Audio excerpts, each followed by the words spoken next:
The high-temperature apocalypse is coming, but my sister is determined to be the soft female lead in a doomsday overlord story, she gasped repeatedly. It's so hot outside. The doomsday overlord's forced love is just too enjoyable, isn't it? I earnestly advised her. In the apocalypse, people's hearts are unpredictable. Relying on beauty to serve others won't last long. It's better to face the difficulties early and work hard to awaken your own abilities. Moreover, that overlord has long had someone special in his heart. After my repeated persuasion, my sister finally decided to face the apocalypse crisis with me. After some time of effort, she awakened her water-based abilities and became a strong survivor in the apocalypse. Unexpectedly, that doomsday overlord became stronger and stronger, teaming up with his good brother to become a dominant base lord. Later, I heard that shortly after my sister left, that overlord found a proud beauty, and the two brothers pampered her like a precious jewel, enjoying all the glory, and that proud beauty resembled her by about 80%. My sister hated me to the bone because of this, and during an outing to search for supplies, she pushed me off a tall building. Before I died, she had a fierce expression on her face. If it weren't for you, I would have been the little princess of the apocalypse. Why would I have to suffer so much? It's all your fault. I didn't expect that when I opened my eyes again, I had actually returned to the beginning of the high-temperature apocalypse. 1. Miss Nora, have you made up your mind? Do you want to come with me? A deep voice sounded. I suddenly jolted and looked at the man sitting across from me, Archer, the only son of the richest man in City A. The pain of my broken spine is still vivid, and at this moment, I also clearly realize that I have been reborn. I was reborn at the beginning of the high-temperature apocalypse. When my sister Celeste was noticed by Archer, it was clearly autumn, but the temperature was rising steadily. The outdoor temperature during the day has risen from an initial 40 degrees to 45 degrees, 50 degrees, until now. It is nearly 60 degrees, with no signs of a decrease in temperature. Under these circumstances, humans can no longer engage in outdoor activities for long periods. Schools have stopped classes. Factories have halted production, many public facilities are out of service, and the vast majority of people are working and studying from home. At first, everyone cheered for the rare holiday, but when widespread high-intensity electricity usage led to intermittent power outages in most areas, people began to panic. People rushed to grab supplies, driving up prices, and everyone felt insecure, taking advantage of the fact that the city had not yet completely descended into chaos. I drove out of the city overnight with supplies, planning to take my sister Celeste back to the countryside to escape the heat. At the gas station, I encountered Archer, who was also leaving the city to escape the heat. Celeste's eyes were filled with anticipation, yet she pretended to be reserved. Sister, are we going to leave with Archer, too? In my previous life, I saw her intentions and quickly pulled her aside to analyze the pros and cons. Archer is not related to us. His willingness to take you away at this moment is merely because he is attracted to your looks. In the apocalypse, people's hearts are unpredictable. Relying on looks to serve others won't last long. It's better to face the difficulties early and strive to awaken your own abilities. I am a fan of apocalyptic novels and follow many various forums and groups. Coincidentally, I saw a video in a group where a certain big shot awakened his abilities. Although the video was almost immediately retracted, I still saw the scene of him waving his hand to create ice. That person said he accidentally consumed a plant with ice crystals and provided a relatively detailed description. To persuade Celeste not to act impulsively, I revealed all the information I knew, but she didn't listen at all. She was even a bit excited. Sister, have you read the Doomsday Posts? Archer is a wealthy and powerful big shot, good-looking and well-built, with maximum sexual tension, while I have a narrow waist and a round bottom, cute and plump, a perfect real-life Doomsday Post heroine. It's so hot outside, the Doomsday boss's forced love is just too enjoyable. Okay, I was almost speechless and could only pour a bucket of cold water over her. As everyone knows, Archer has a white moonlight, an escaped fiancé. The news of Archer chasing his wife at the airport in a luxury car caused quite a stir at the time. After much thought, she ultimately decided to give up traveling with Archer. On the way to the suburbs to escape the heat, I not only took care of Celeste's food, clothing, housing, and emotions, but even brought her the first ice crystal grass I found to stimulate her abilities. By constantly accumulating energy, she became a strong survivor in the post-apocalyptic world. Unexpectedly, Archer became stronger and stronger, not only becoming a local boss in the post-apocalyptic world, but also finding a beautiful woman who looked like her, treating her like a precious jewel, enjoying endless wealth and luxury. Celeste blamed me for all the mistakes and cruelly pushed me off the building. Thinking about this, I smiled. You are an individual with your own thoughts, and I respect all your decisions. Seeing that I gave in, Celeste pulled me aside and, pretending to be a bit embarrassed, whispered quietly, "But I only met him 5 minutes ago. I gave her an encouraging look.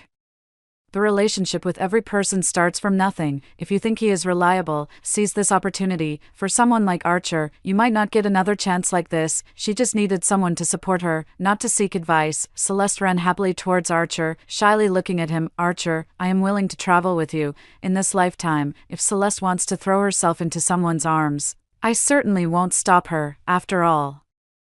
I also want to know what will happen to that proud beauty when she is found. After agreeing to travel with Archer, Celeste arrogantly commanded her bodyguards to come and carry her luggage. When she left home, she brought an oversized suitcase and 2 large bags, all filled with her clothes, bags, shoes, and cosmetics. I advised her not to bring so much and to leave space for food and daily necessities. But she didn't listen, and we ended up having a big fight over it, of course. It ended with me compromising. By the time her luggage was moved, the trunk of the car was already more than half empty. Celeste was not in a hurry to leave. She leaned against the car door, lazily watching me fill the gas tank. Sister, there's no need for women to be so strong-willed. Why suffer like this? Archer's team is still missing a cook. If you say a few good words to him, I'll help by saying a few nice things too. He might be willing to take you along. Archer, TSK, in just a little while. You've already gotten so familiar, after being your free nanny for so many years. Even if I owe you a life from the last life, it should be repaid. Don't take yourself too seriously. If you want me to be a free nanny, no way, in this life. Without the constraints of so-called family ties, I won't hold back. Celeste probably didn't expect me to refuse, and to speak so harshly. She was stunned for several seconds before coming to her senses. If you don't want to go, then don't. They don't care about you. There are plenty of people willing to come. She stomped her foot angrily and shouted at the bodyguard next to her, move these few boxes of water, self-heating hot pot, and rice to Archer's RV. Don't forget there's a small freezer in the back seat, which has a lot of ice water and marinated food, just right for eating on the road. Those compressed biscuits can be discarded. They are hard and taste terrible.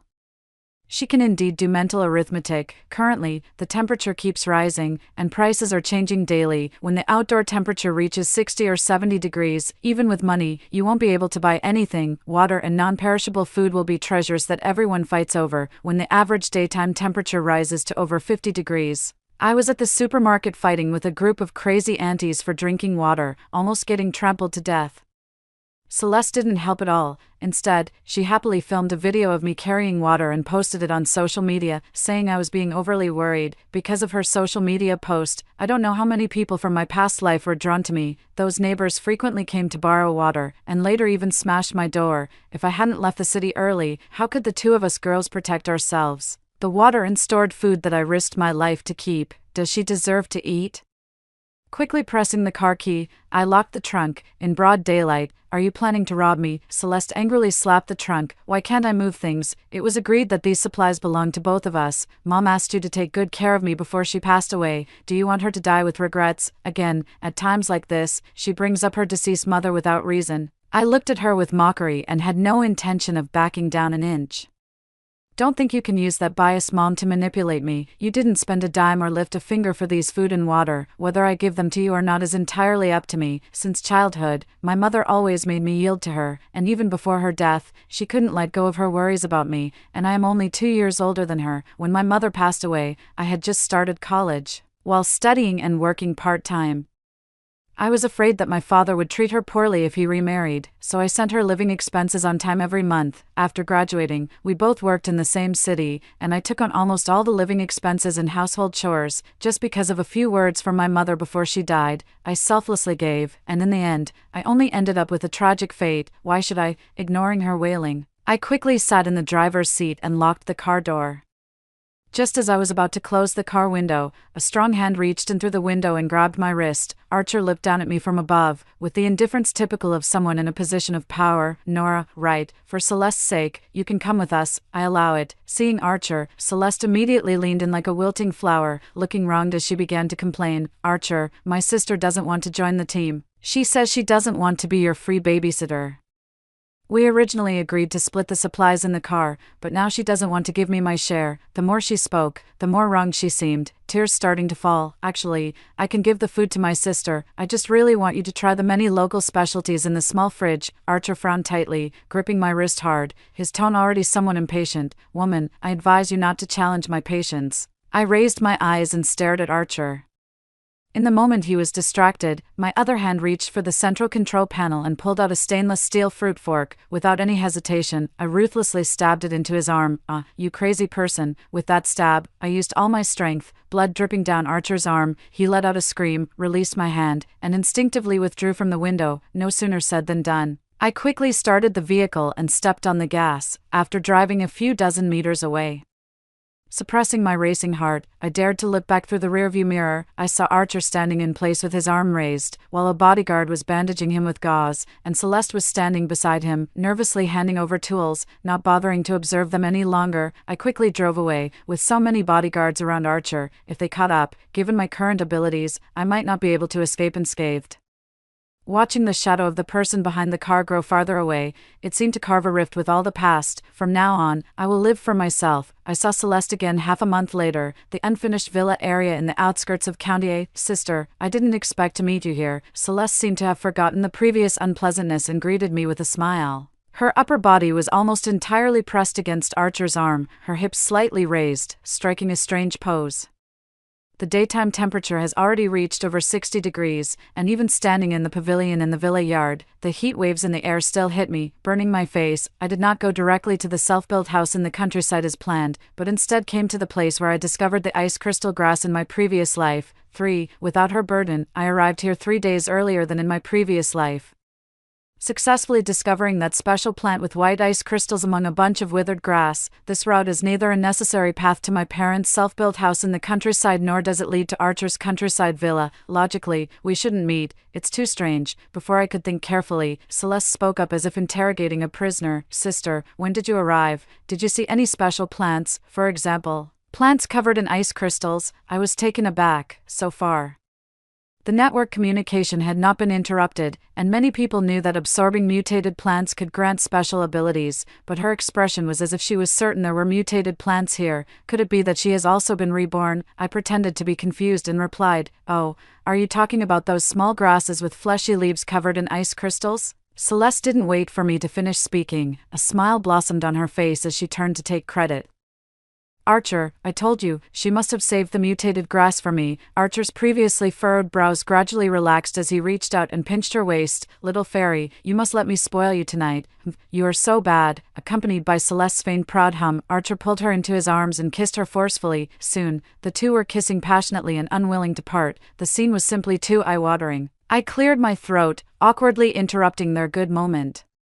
"Give it to me." With the moment interrupted, Celeste shot me an annoyed glare and extended her hand in front of me. "What?" I pretended to be clueless. "Mutant grass." Celeste raised her voice. "You always said relying on others is worse than relying on yourself, right? I've figured it out. I want to unlock my powers. Give me the mutant grass." She acted as if it were a given, as if agreeing to unlock her powers was a favor to me, just like the previous life, exactly the same, before. I didn't see her hypocrisy. Every time I gave her mutant grass, it seemed like I was forcing her, like she was only unlocking her powers because I asked her to. In fact, she wasn't unwilling to become stronger, she just didn't want to work hard, hoping for a free gift from the sky, wanting to get something for nothing. "You want mutant grass, right?" I teased her, slowly saying the second half of my sentence in front of her expectant eyes. "Sorry, I already ate it 3 days ago." Celeste wasn't moved at all. "You didn't save any for me." "I don't believe it. Show it to me right now." She really thought she was something. I tossed a crystal of ice, which whizzed past her face, leaving a trail of blood. "Do you believe it?" I smiled brightly. With the experience of the previous life, before coming to the villa area, I had already obtained a crystal grass. Now I not only can adapt to the scorching temperature outside, but I can also easily condense ice crystals and launch attacks. Archer's bodyguards rushed over, 4 strong men nearly 9 meters tall, intending to surround me. They are just a few people without activated abilities. I don't take them seriously. Just as I was about to make a move again, Archer quickly reached out to stop me. "It's a small matter, you all leave first." He really knows how to assess the situation, realizing he is not my opponent.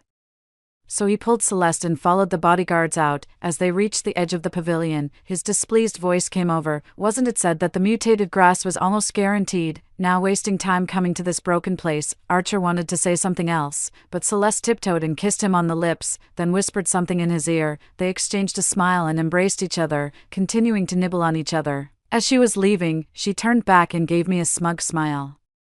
Celeste and Archer settled in the basement of the villa across the street. After they insulated the villa with sunshades and awnings, there was no further movement. I also did not leave. I just became more cautious in my daily routine. The car is parked in the villa's underground garage, and I almost live and eat around the vehicle, definitely not going far. Previously, when passing through the town, I stocked up on several large barrels of gasoline and bought a lot of food, filling the space left by Celeste's moved luggage to the brim. With ice crystals and an insulated box to cool down, I can still enjoy fresh meat and fruits, making life quite comfortable. According to the timeline, a heavy rain will come in 2 days, and by then, another ice crystal grass will grow on the roof of the villa where I live. After harvesting this grass, I will leave without delay. As for Celeste, I will certainly make her suffer a bit. The night before the heavy rain, a rare wind blew through the dead air, and the temperature dropped significantly, feeling only over 50 degrees. Taking this opportunity, Celeste pulled Archer to appear in front of me once again, showing off their affection. "Sister, you must be so lonely by yourself." She looked at me with a sympathetic gaze and chattered on. "Bodyguard Jude graduated from a sports university, and he looks decent. Although he isn't as outstanding as Archer, he is still more than enough for you. In the apocalypse, it's not safe for a girl like you. If you follow Jude, and if he also awakens his powers, your safety will be even more assured. Don't be ungrateful." At that moment, I was eating ice cream, watching her lips move, feeling inexplicably irritated, frowning. The ice crystal in my hand had already formed. Celeste was so scared that she shivered and directly hid behind Archer. "Sister, what are you doing?" "I was just trying to help you. Are you going to make a move again?" She instinctively covered her face. I was already out of patience to play the sister-sister act with her, so I directly shot out an ice crystal, hitting her knee. Celeste cried out in pain, kneeling on one knee on the ground, screaming, "Archer, tell Jude to shoot her dead." Anger flared in Archer's eyes as he held Celeste in his arms and waved to Jude outside the villa. At that moment, an off-road vehicle stopped outside the villa. I looked up and saw a charming figure jump down from the car. "Brother Archer, long time no see." That face looked 80% like Celeste. Oh no. The proud beauty that Archer pampered in the last life has arrived. "Nix, why are you back?" Archer was stunned for a moment, and then his eyes visibly lit up with surprise. "What, are you not happy that I'm back?" Nix smiled brightly, and when she turned to Celeste, she curled her lips in displeasure. "Who is this? She does look a bit like me. How could I not be happy?" Archer relaxed his hand and ruthlessly pushed Celeste aside. Nix happily opened her arms to him, and the two shared a heartfelt hug. Celeste was so angry that her face turned red. She caught a glimpse of me sitting aside watching the drama and said to me in a huff, "Since some people have found new loves, why don't I just go with you?" After saying that, Celeste glanced at Archer with the corner of her eye, waiting for him to notice her displeasure. The other party was currently immersed in the joy of reunion and had no time to pay attention to her. Celeste could no longer control her emotions and rushed up to slap Nix across the face. "Vixen, don't think that just because you look a bit like me, you can mess around with Archer, but he has a girlfriend." Nix was stunned by a slap from her. Her eyes immediately turned red, and big tears fell down as she looked at Archer with grievance. It perfectly showcased the pure and innocent image of the little white lotus. "Celeste, are you crazy?" Archer was pained by the tears of the white moonlight, raising his hand towards Celeste, and it looked like he was about to bring it down. "If you dare to hit me, don't forget my sister has ice powers. If you touch me, I'll have her kill this vixen." Celeste stubbornly raised her face, her eyes filled with defiance. Archer glanced in my direction, ultimately putting his hand down, not knowing what he was plotting in his mind. "Leave my territory. I have no interest in your melodramatic relationship." I waved my hand impatiently, and an ice crystal flew past Nix's cheek. Good. Let's go now." Archer's attitude was surprisingly good, greeting the two women and heading outside. Celeste's eyes showed a hint of confusion as she reluctantly followed Archer out the door. Early the next morning, Celeste knocked on my car door. "Sister, please help me." She covered her cheek with one hand, looking at me with red eyes. I lowered the car window a crack, leisurely waiting for her to speak. She seemed a bit embarrassed, and after seeing that I didn't urge her to leave, she angrily began to complain. "That little bitch Nix, just because she knows Archer a few days longer than I do, she actually dared to hit me." 5. Celeste's face was clearly marked with a handprint, red and swollen. "So what?" I took a sip of water, waiting for her to continue. Celeste had made up her mind, and spoke slowly. "To be honest, a few days ago I had a dream of many incredible things. In that dream, this place would soon have a heavy rain, and after the rain, the temperature would rise sharply. Sister would pick a mutated grass covered in white fur for me, and I would be able to activate my ability." "Sister, you already have an ice-type ability. Please help me." She pressed her hands against my car window, pleading desperately. Before, I was not mature. If I could be as strong as you, Archer would treat me with the same respect as he does you, then I would really make him look bad. I just looked at her calmly. From her expression, the dream she described was probably not the same as what she actually experienced. It was just a refined version to ask for the mutated grass again. Celeste must have reincarnated. I didn't expect that. Even after another chance, her mind was still only on men. It was your own fault for not being mature before. I have no reason to cover for you for the rest of your life. Everything you encounter today is a result of your past choices. The path you chose must be walked by you alone. Seeing that I was unmoved, her gaze suddenly became fierce. If at that time you had told me that we would definitely find the mutated grass, would I have followed Archer? Now that you have the ability, how can you completely disregard my life and death? Is that fair to our mother's spirit in heaven? Looking at her fierce expression, I felt inexplicably confused. In the unpredictable end times, who can ensure that we will definitely find the mutated grass? Don't mention Mom again. I advise you to leave early and don't force me to take action. 6. Celeste met my cold gaze and ultimately turned back reluctantly. Through the car window, I could still hear her sobbing loudly. At that moment, large raindrops began to fall from the sky. And soon the outside was a white blur. It seems that it won't be long before I can go look for new mutated grass. By the time the rain stopped, it was already noon. The scorching sun was high in the sky, and the temperature in the air was rapidly rising. The morning rain evaporated quickly in a short time. I looked around and, after not seeing anyone else, quickly got up and went towards the villa's upper floor. According to memories from my previous life, I found the mutated grass that was covered with white frosty hair in the corner on the roof. In my previous life, I found that the villa had a well, and the automatic water pump on the roof would pump the well water to the water tower. I was just trying my luck to see if I could find any water resources in the tower. Unexpectedly, I had an unexpected gain. At that time, both I and Celeste had already taken a mutated grass, and the scorching temperature could no longer affect us too. And my silly good sister gave this rare mutated grass back to her. I didn't expect that after taking the mutated grass, it actually awakened her spatial abilities, laying a solid foundation for accumulating resources in the future. The mutated grass grew rapidly in front of me, soon reaching the size of a palm. I carefully pulled it out by the roots. The mutated grass in my palm emitted a strong vitality, a feeling like the hope of all things reviving in spring.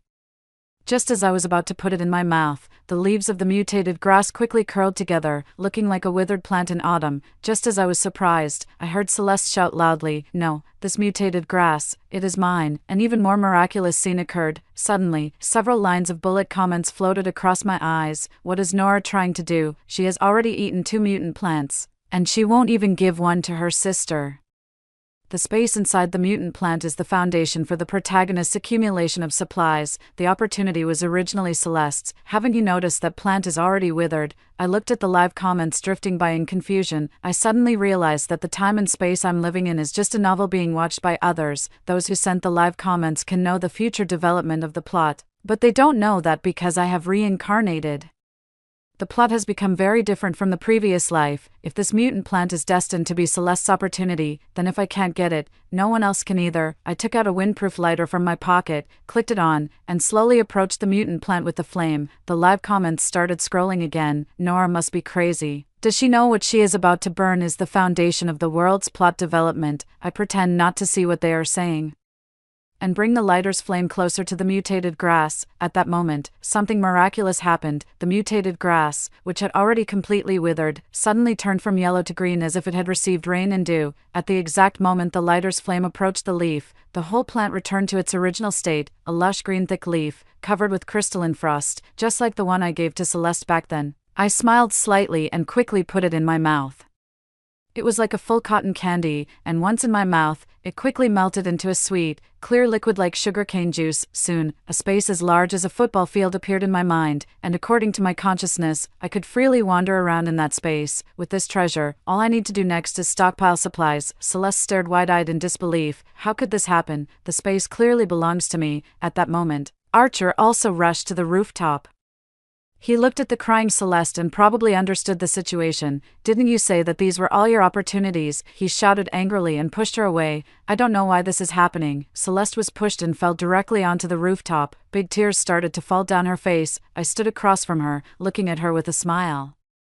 7. The temperature on the rooftop was so high, but fortunately, it had just rained. Otherwise, just that fall could have caused burns. It seems that in this life, Celeste chose her long-desired Archer but did not receive the love she expected. Brother Archer, Lucian has built a doomsday base in the south. Let's go there. We'll have anything we need. Then we can get the mutated grass by trading supplies. We'll definitely get it. Besides, I have a small space. We'll have enough. You're not here with me. I don't feel safe. Nyx arrived on the rooftop without anyone noticing, holding an umbrella, standing in the shade of the stairs, and coquettishly flirting with Archer. She was holding an ice pack, constantly fanning herself with a fan. These things must have come from the space. Archer lifted her gently. Didn't I tell you to stay in the car? It's so hot outside. What if you get heatstroke, Archer? Didn't you say she betrayed you, and you've already forgotten her? Celeste, watching the two of them flirting, shouted angrily. She slowly got up and quickly moved her body to the shade to cool off. Betrayal. It's just a game of chase between us as a couple, Nyx sneered, her eyes full of mockery. Don't you look at your face, isn't it just my low-end version? Archer stood by, reaching out to wrap his arm around Nyx's shoulder. Nyx, let's go. After saying that, he turned back to look at Celeste. You don't have to follow me anymore, just follow your sister. Don't say that. The male lead is quite heartless. It was Archer who said he would take care of Celeste, but when the white moonlight returned, he turned his back on her. In the apocalypse, who still reads sweet pet novels, it's all about the survival of the fittest. Barges rolled in front of me. Everyone was fiercely discussing Celeste's fate, but it seemed like no one could change anything. Celeste turned her gaze towards me, her crimson eyes revealing the last trace of hope. I merely curled my lips indifferently, smiling and shaking my head. I still understand the principle of raising a tiger to invite trouble. In that instant, Celeste resolutely turned her head and rushed towards the two people in front of her. By the time I walked over, Archer and Nyx were already lying on the floor of the villa's first floor. Nyx had already passed out, while Archer was clutching his right leg with a twisted expression. The villa has 2.5 stories, and since it is unfinished, there are no railings. The two of them were probably caught off guard by Celeste. Archer's bodyguard had already run in from outside and quickly returned to his side. Celeste, I have treated you well. Why do you want to put me to death? He angrily pointed upstairs. The bodyguard beside him immediately understood and rushed upstairs. You have treated me well. Celeste laughed out loud. I am just a substitute for your white moonlight. As soon as Nyx returns, I become nothing. You know very well that my sister doesn't want me anymore, yet you leave me here. Isn't it just to let me wait to die? The temperature is so high, and you're injured. Your wound might get infected. I won't make it, and you won't either. She laughed out loud. At this moment, the security guard had already rushed to her side. I quickly threw out 2 ice crystals. The ice crystals directly pierced through the bodyguard's knees, and both of them cried out in pain, rolling down from the building. Sister, you must have also been reborn, right? I stood behind her, speaking lazily. You. Celeste's eyes quickly flashed with surprise, then she nodded in understanding and smiled. Surely, last time, the man you wholeheartedly wanted to be with, this time, you've finally gotten him. I looked at Archer, who is now in a mess and confused below, and only felt amused. For decades, sisters, you're not as important as a man who once gave you an empty promise. Celeste suddenly started crying, 2 hot tears rolling down her cheeks. Sister, I really was wrong. Please forgive me. You still want to help me, which means you still have sisterly feelings for me, right? I gently shook my head. Helping you deal with those 2 bodyguards is just to let you know that in this society where people eat each other, relying on others is not as good as relying on yourself. Sister, I didn't give her a chance to speak again, and formed another ice crystal, piercing through her forehead. Human nature is complex, 1 thought for good, 1 thought for evil. 8. And I don't want to gamble on the complexity of human nature in the apocalypse. The main character is dead. What's the point of reading this stupid novel? Is the plot going off track? Are we going to have to start over? The previous female lead was killed, so let's change the female lead. I think Nora is also good, right? A post-apocalyptic base boss, and a super-powered beautiful girl. I can also ship this CP. The post-apocalyptic boss slowly warms her cold heart. Oh, so exciting. I ignored the chat messages and passed by Archer without hesitation, ending his life with a crystal of ice. It's not that I killed innocent people, but I had heard before that Archer was narrow-minded and vengeful. The post-apocalyptic base he built was supposed to be a shelter for refugees, but in reality, it was looting supplies, using cheap labor to fight zombies, and sacrificing human lives to expand the base. Such a person, once in power, would also be a future problem. After killing Archer, the chat messages that had been jumping wildly in front of my eyes suddenly disappeared. The world finally became quiet. I don't want to become the so-called female lead. I just want to survive in this post-apocalyptic world. After leaving the villa area, I recruited Archer's 2 bodyguards and their recreational vehicle. Those 2 bodyguards were elite among elites, each over 9 meters tall. With excellent physical fitness, skilled in martial arts and combat, in the apocalypse, fighting alone certainly doesn't have to worry about being stabbed in the back by teammates, but people inevitably have moments of drowsiness. Having teammates with interrelated interests can better adapt to the environment of the apocalypse, taking advantage of the early days of the apocalypse. I and my 2 bodyguard teammates looted 2 large supermarkets and 1 grain and oil station. Basically stockpiling supplies that could last a small team of 10 for 100 years. After collecting several off-road vehicles and bulldozers, we also gathered a lot of construction materials and tools, and then emptied a gas station of its gasoline. With the help of the space, we were able to gather a sufficient number of vehicles. In just a few weeks, we returned to my hometown Fuzhou. Fuzhou is surrounded by mountains and water, and most importantly, it has the 10,000 mountains.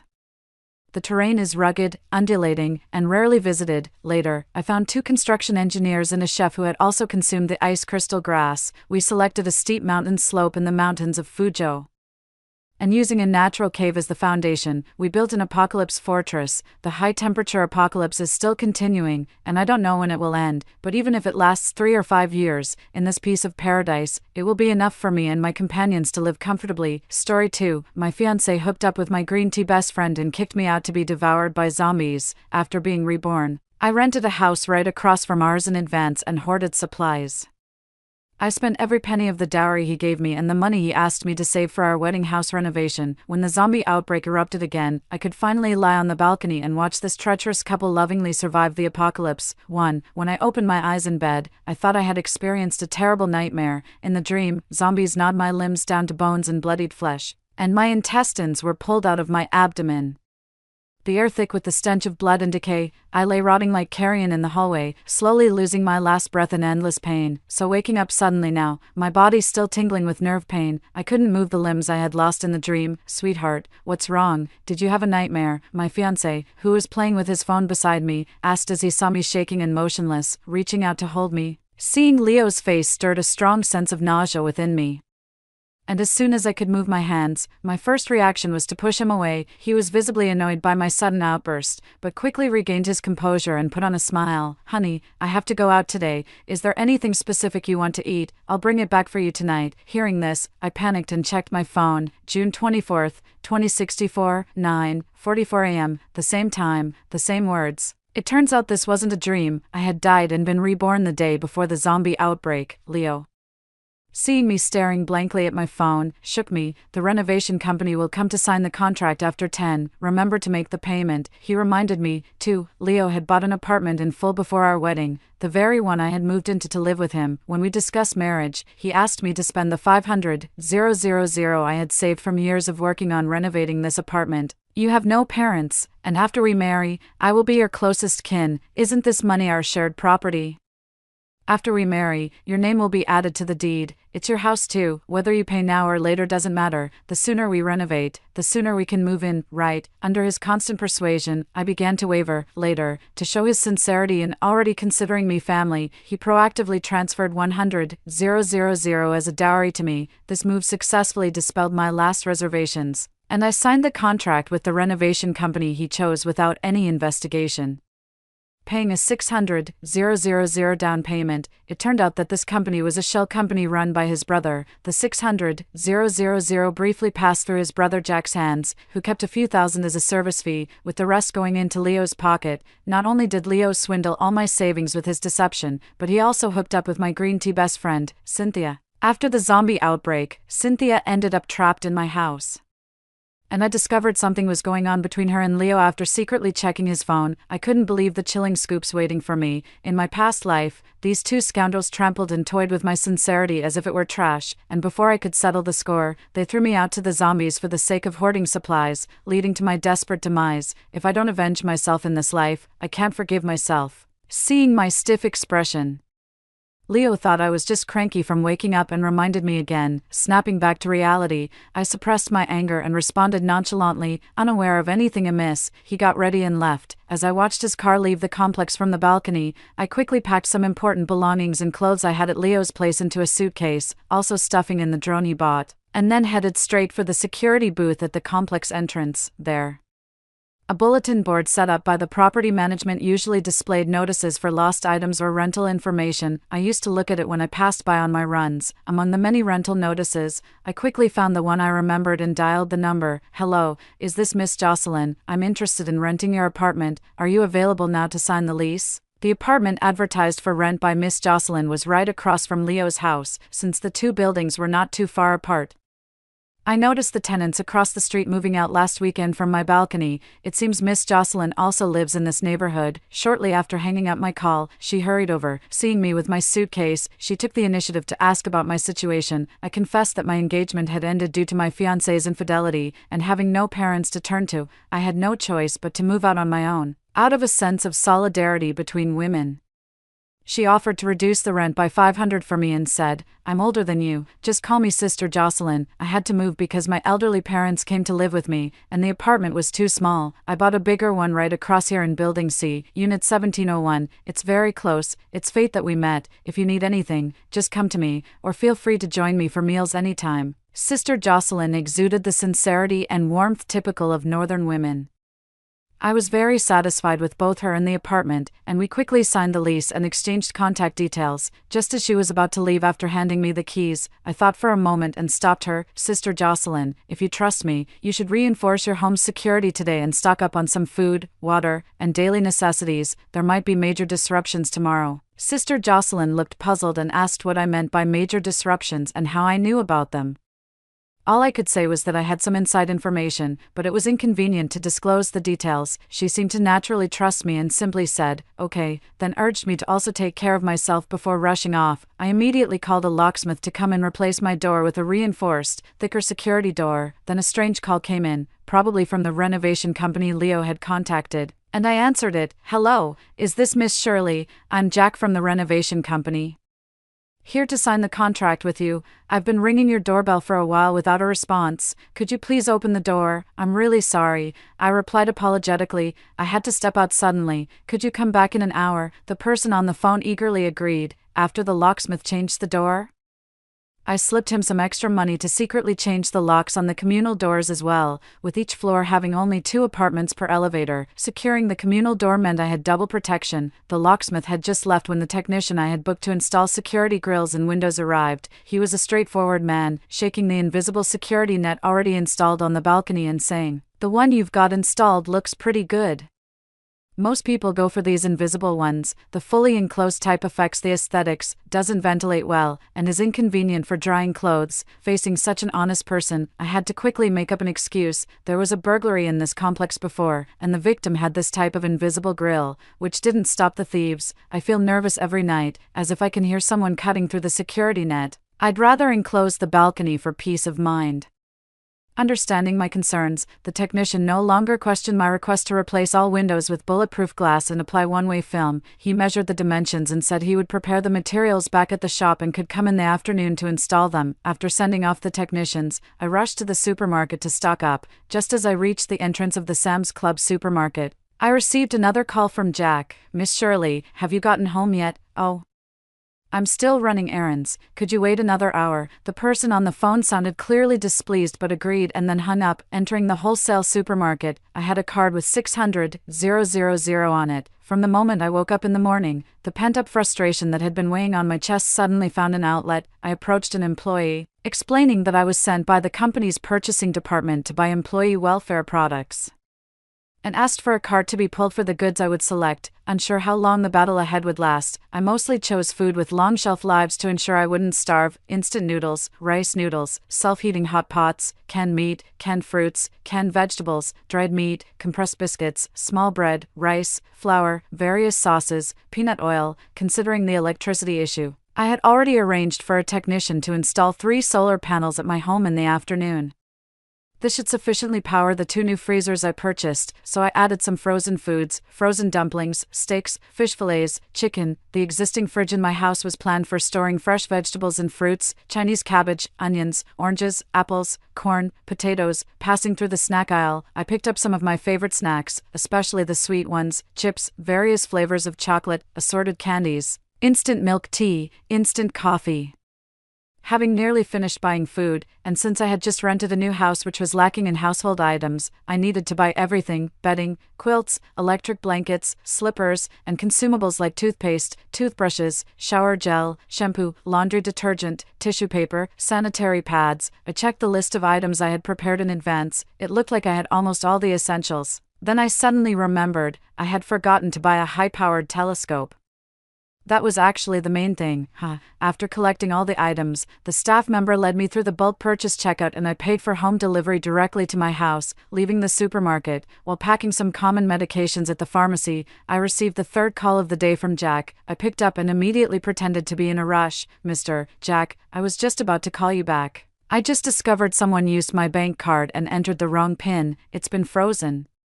And I'm currently in line at the bank. Maybe you could come by tomorrow morning. I'm really sorry to have made you run around today. I'll pay you an extra $5,000 as compensation tomorrow. Is that okay?" While I was saying the first part, Jack was silent on the line, seemingly about to explode in anger, but after I finished, he switched to a genial tone. "No trouble at all. It's all good. I'll come by tomorrow at the same time. You take care of the bank card issue first." After hanging up, I couldn't help but chuckle to myself. Who says I can't act? Think only you, Jack, and Leo can. 5. Although I had almost all the supplies, I still felt uneasy. In my previous life, I was defenseless and completely at the mercy of that treacherous couple. This time, if they discovered me with a house full of supplies, they'd surely harbor even more malicious intentions. After much thought, I decided to equip myself with some hardcore defensive tools. First, to defend against zombie attacks, and second, to prevent any retaliation from that nefarious couple. I took a taxi to the hardware market and entered a tool shop where I bought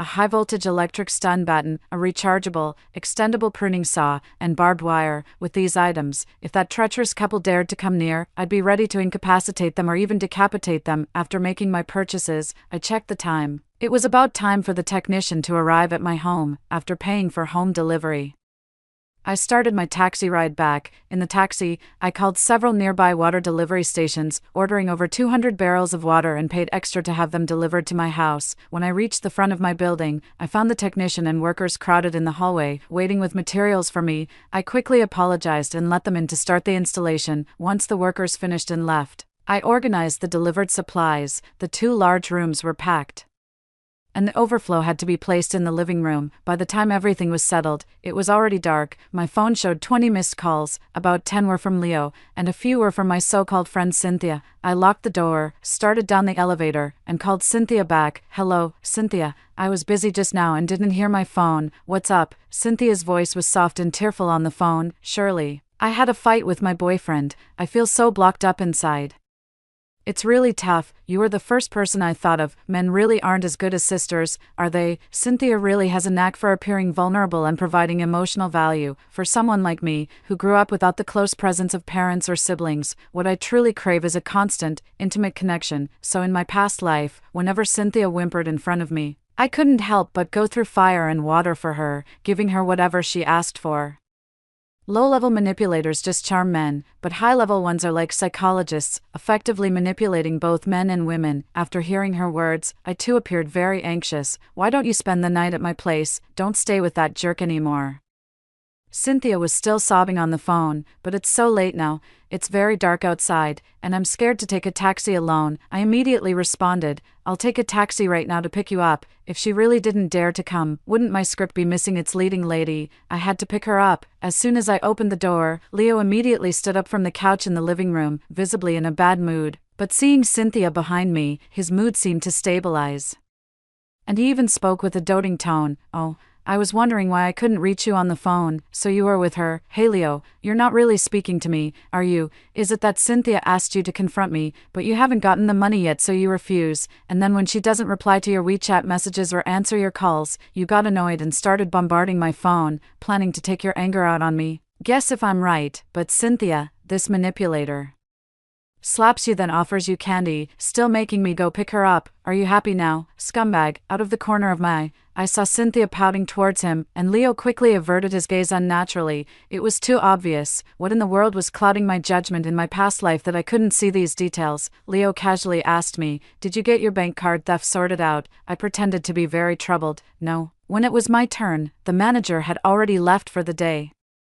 But the teller promised to reserve the first slot for me tomorrow morning. I'll go early to queue up. Hearing this, Leo couldn't say much and turned back to lie on the couch and play with his phone. I turned to Cynthia and said, "It's late. Why don't you go take a shower? The guest room is always ready for you. I even changed the sheets and duvet cover a few days ago." Cynthia happily pounced on me, kissing my face repeatedly. "I love you the most, Shirley. You're the closest sister to me in this life. You will always be my number one. My mom can only be second." Although internally I was rolling my eyes to the heavens, I kept up appearances and hugged her, smiling sweetly. "You're also my number one, Cynthia, and Leo is second. You're the first to die, Leo is the second." Happy with that arrangement, Leo glanced at us and jokingly said, "You sisters are really cheesy." I'm about to throw up. Honey, really? Aren't you the one who loves it when this flirty girl calls you cheesy things on WeChat? Honey, I can't sleep. Honey, I really want to hug you. Honey, can you kiss me more next time? When Cynthia heard Leo call me honey, she immediately let go of me and headed straight for the shower. The scumbag still has the nerve to be jealous in front of me. Just endure a bit longer, Shirley. The happier this disgraceful couple is now, the uglier they'll cry later, at 4 a.m., when people are deep in sleep. I was excitedly wide awake. I quietly got out of bed and went to the storeroom, slowly pushing the largest suitcase next to the fridge and opening it. I gently opened the fridge door and started packing the food into the suitcase, emptying the fridge completely. I also stuffed all the edible items from the kitchen and living room into the suitcase, packing it fully. After closing and securing the suitcase, as I pushed towards the door, I heard a click, the sound of the main room's doorknob being twisted. Damn, Leo's awake. My heart sank. Dropping my suitcase, I squeezed into the narrow space between the refrigerator and the wall. Almost simultaneously, Leo emerged from his room, gently closing the door behind him. Did he hear me and get up to check? From where he stood, he could easily reach out and switch on the living room lights. He would see the large suitcase lying next to the fridge and the half of my body that couldn't fit into the crevice. My mind went blank. Just when I thought fate was playing with me again, he tiptoed towards the guest room without turning on the light or noticing the odd scene hidden in the darkness. About a minute later, I could hear Cynthia's soft, playful scolding from the guest room, "You're so bad," and Leo's voice, "Hushed, shush. Keep it down or you'll wake up the dead pig." Are you sure she hasn't noticed? I feel like the pig was acting weird today, but I can't quite put my finger on it. That fool is sound asleep with her head buried under the covers. Her pig brain doesn't know what's going on. I always bring you here to keep me company. Let me kiss you. I've missed you so much. When will you finally tell her? Seeing that ugly pig face every day makes me want to vomit. And you still call her wife in front of me, baby. Don't be mad. Once I get the money, I'll buy you that Chanel bag you liked. Behave, you promise. You better not back out. Ha ha ha. Every mocking word from those two, clear through the deathly quiet air, reached my ears. I trembled with rage in that filthy crevice, my skin burning with anger, laughing at my pig brain. I returned to the main room and stuffed Leo's phone, which he had forgotten in his rush to his affair, into my bag, still in my pajamas. I grabbed my suitcase and left the house without looking back. The first thing I did outside was lock those two cheaters inside the house. The second thing was to block Cynthia on WeChat and phone. I really wanted to see, in a few hours, which of them would realize who the real pig brain was. Back at my rented place, I locked the double doors. Surrounded by my belongings, I finally let out the breath I had been holding. I kicked the suitcase aside and stretched out on the new bed in the master bedroom. I would never have to lie next to that dirty dog of a man again. What a relief. What's there to be angry about now? At 9 a.m., my alarm clock rang, and I woke up refreshed. Sitting up in bed, I took out the cheating man's phone. In my previous life, I had already cracked his password. In this life, he didn't even know I was aware of his affair, let alone have time to change the password. I turned on the phone, unlocked it, and found over 100 missed calls and messages from Cynthia. Smiling, I walked to the balcony, comfortably lying on the rocking chair, peering through the telescope I had set up in advance. In the view, Leo was pacing the room, furious like a lion whose tail had been stepped on. Amidst a mess of broken items, Cynthia was beside him, trying to calm him while making phone calls. I turned on the listening device receiver I had bought from a black market, and immediately Leo's crude swearing filled the air. If I catch you, Shirley, I swear. Wow, such a stream of profanity really pollutes the ears. I turned it off. Really, Leo, how are you going to host guests with the house in such a mess? I took out my phone and photographed all the explicit chats and videos between Leo and Cynthia from his WeChat, forwarding them to Cynthia's current boyfriend, Charlie. Cynthia, always disappointing in her decisions, but never in her taste in men. As they say, love is blind. Or simply low.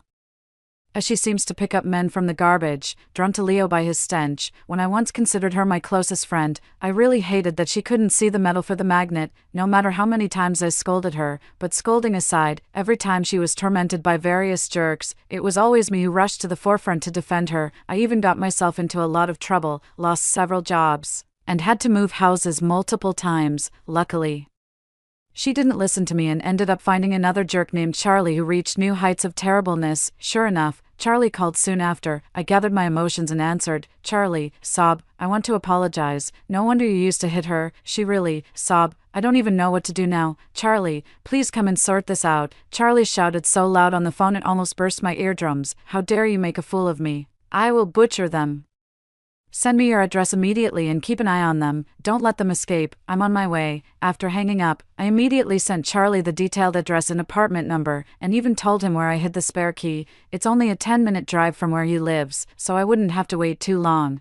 Rubbing my hands in anticipation, I took the opportunity to unpack the suitcase I brought back from the jerk's house and stored the collected food in the fridge and cabinets.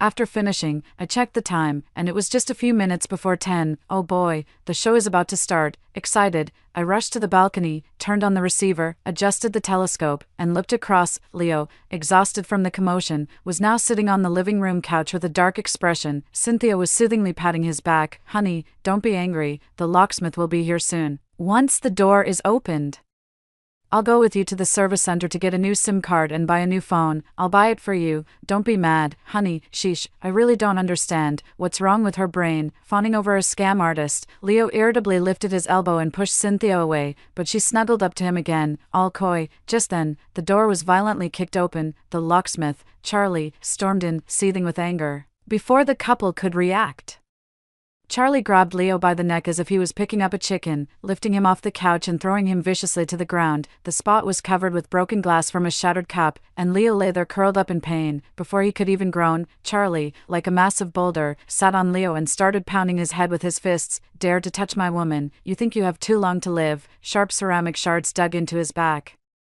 and his face took blows as large as from a cooking pot. Yikes, just thinking about it gave me goosebumps. Feeling the pain for Leo, Cynthia, likely feeling the pain emotionally too, started to pull at Charlie. She shouldn't have pulled. As soon as she did, Charlie remembered there was another despicable woman to deal with. He got up from the swollen-faced Leo and slapped Cynthia across the face. I see you've lived too long, haven't you? Not beaten enough usually.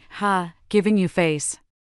After saying that, he slapped her twice more. Cynthia was hit so hard that her nose bled, and she fell to the ground, crying with red snot all over her face. As I was busily moving the telescope left and right, tracking every exciting moment and expression, my phone rang. Reluctantly, I answered. Hello, Miss Shirley, it's Jack. I'm almost at the entrance of your building. Can you sign the contract as usual today? Oh dear, I was so engrossed in the excitement, I almost forgot about this minor character coming to deliver his head. I stood up and looked downstairs. Jack was about to enter building C where Leo lives. I quickly called out, Jack, I'm not home. I went to the bank early this morning. Jack stopped in his tracks, but I'm on my way back now. I'll be at the complex in about 10 minutes. Why don't you sit on the bench right across from building C's main entrance and wait for me? Don't move from there, or I might not find you later.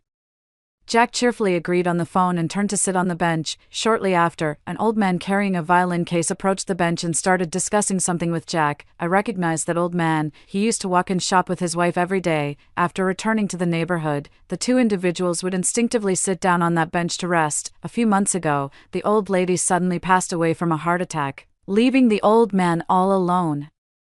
He would return to that same bench every day at around the same time, playing the Butterfly Lovers on his violin to commemorate his late wife. Residents of the neighborhood usually made sure to leave the bench empty for him out of unspoken agreement. However, at this moment, Jack was blatantly occupying the bench with a delinquent attitude, arms crossed and foot tapping, deliberately looking away. After failing to negotiate, the old man walked away dejectedly, his back hunched, and entered the door of the adjacent building. About 5 minutes later, several frenzied zombies suddenly emerged from behind Jack, biting at the arteries in his neck, causing blood to spray all over the ground. Simultaneously, horrifying screams echoed from every corner of the community garden. The whole garden erupted in chaos, with the living chased everywhere by zombies, and those bitten quickly turning into new zombies themselves, in just a matter of minutes.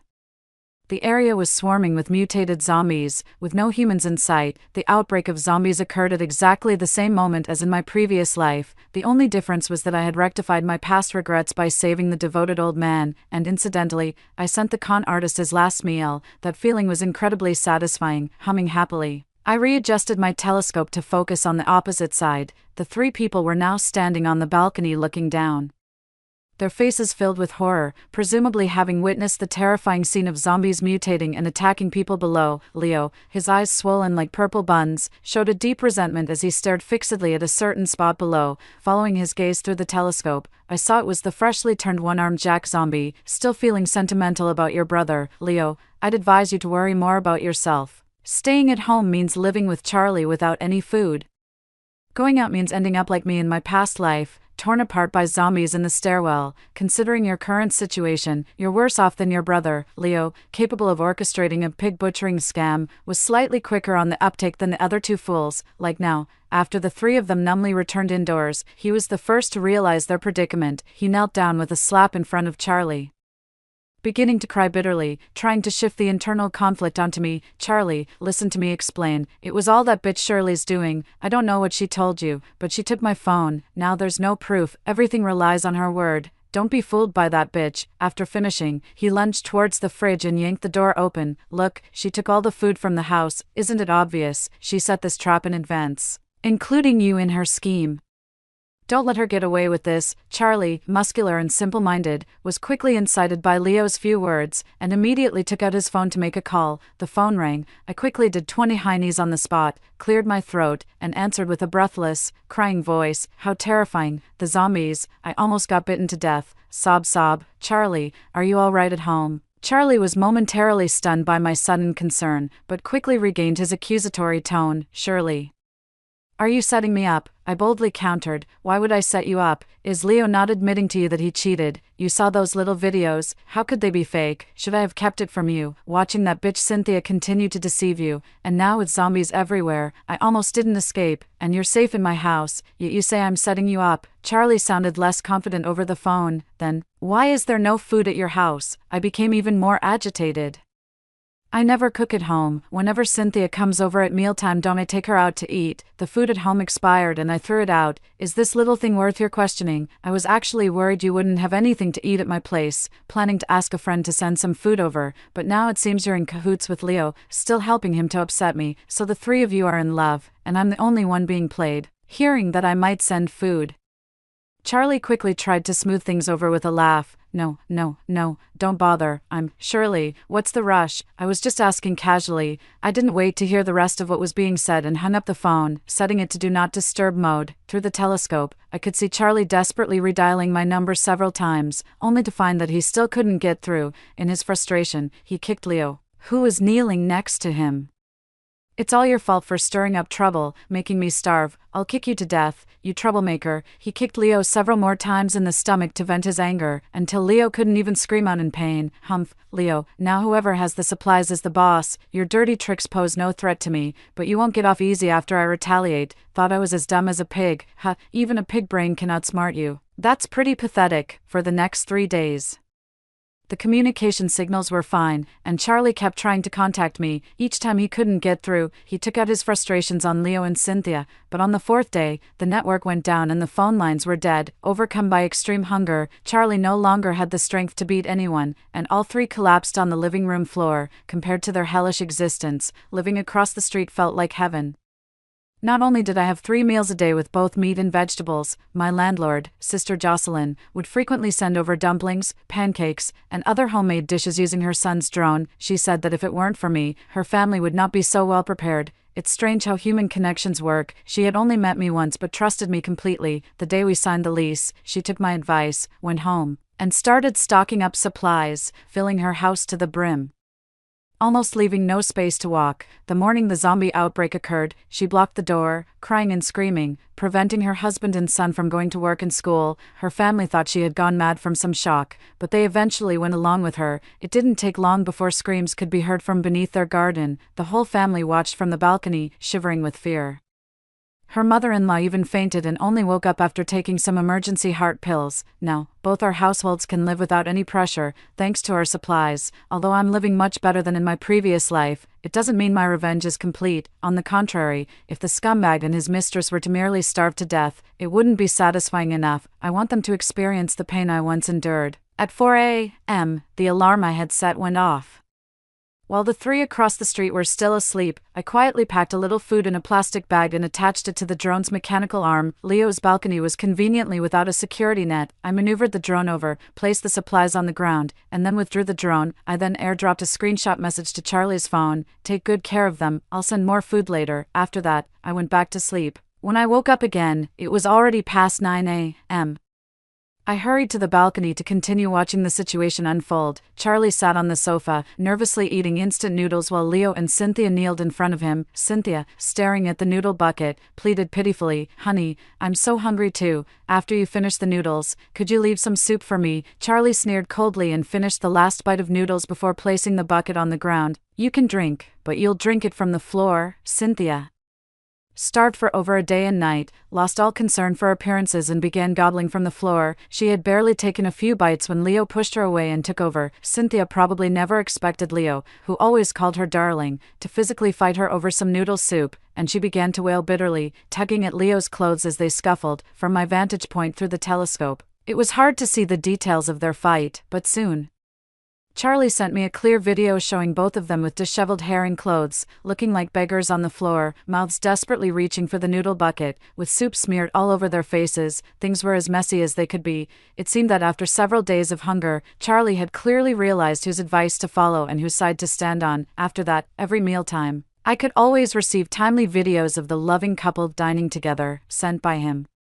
I must say, watching them eat was truly more appetizing than any mukbang. Day 64 after the zombie virus outbreak, just when we were beginning to enjoy some comfort, a sudden turn of events occurred. Around 9 a.m., several drones flew into our neighborhood, broadcasting a looped message through their speakers. "The vaccine for the zombie virus has been successfully developed. The government will soon begin clearing operations. Please continue to stay at home and take precautions. The dawn of victory is near." The survivors in the neighborhood cheered upon hearing the broadcast, but I couldn't feel happy at all. In my previous life, I died on the third day of the outbreak, so I had no knowledge of what happened afterward or how long it lasted. This time, I had survived for more than 2 months. Aside from the communication networks being down, water and electricity were still being supplied normally.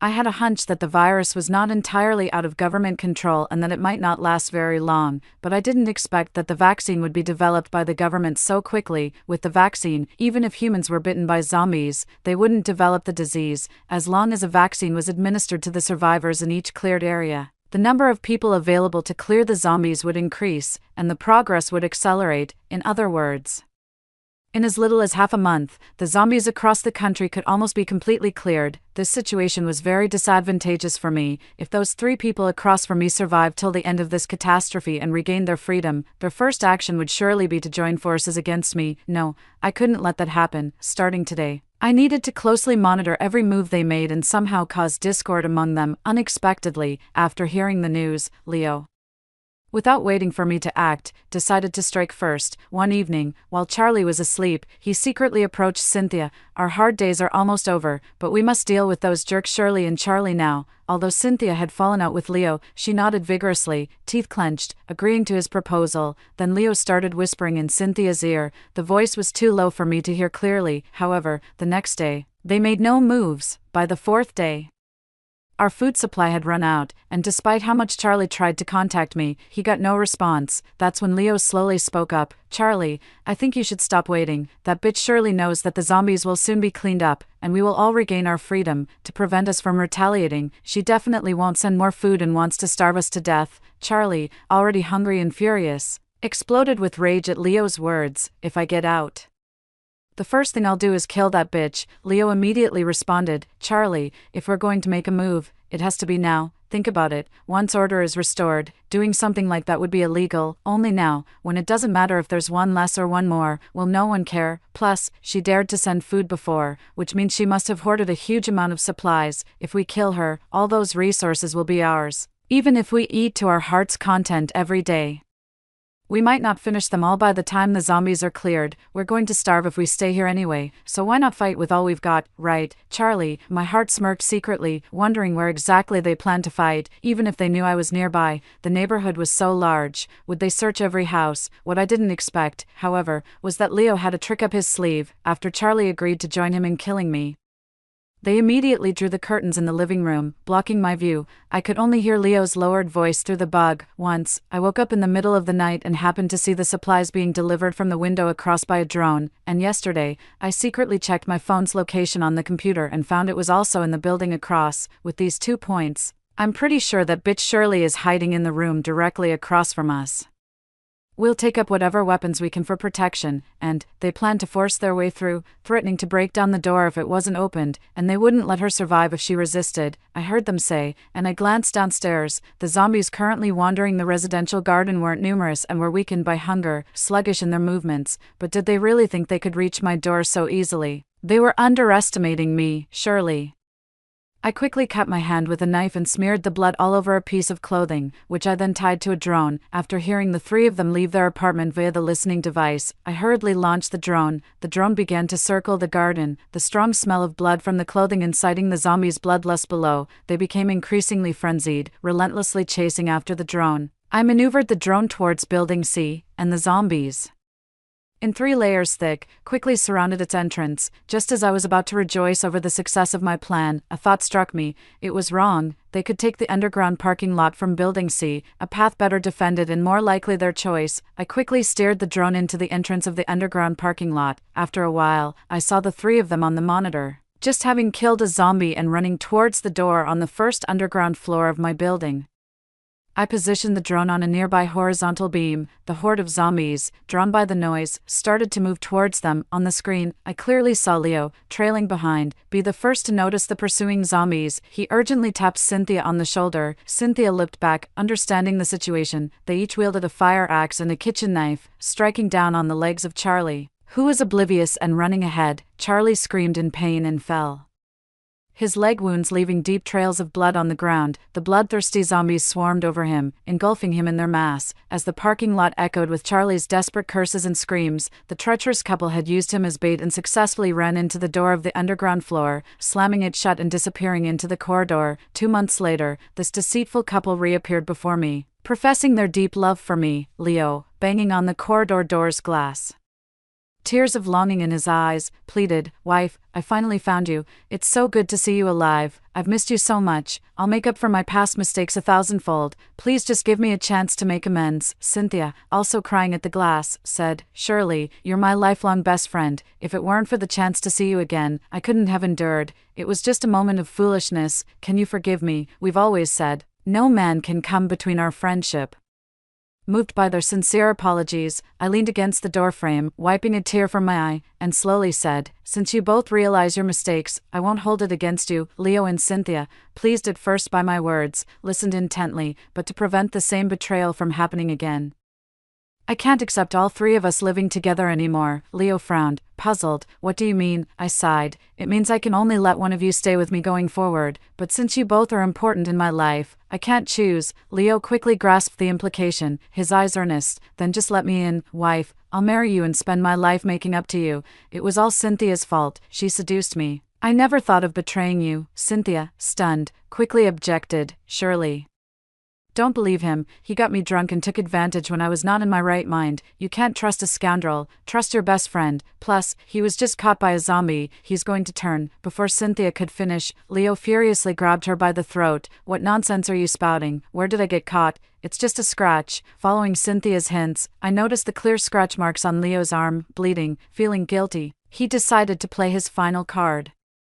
pushing Cynthia towards the stairwell while clutching her neck. "It's you who wronged my wife. I need to punish you, you traitor. Go die." He then threw her into the depths of the stairwell, slamming the stairwell door shut. Indifferent to Cynthia's cries, bangs on the door, and even her painful screams as she was bitten by nearby zombies, this intensity was just like the time he threw me out in our previous life. After Leo did all this, he turned around and said to me tenderly outside the hallway door, "Honey, I've avenged you. Now please, open the door for me." Smiling, I walked over with the keys, unlocked the door, and as he happily tried to slip through the crack, I seized the moment he was off guard. Suddenly, I grabbed the stun gun I had hidden behind my back and jammed it into his stomach. The high voltage immediately caused him to lose most of his consciousness, and he convulsed and fell to the ground.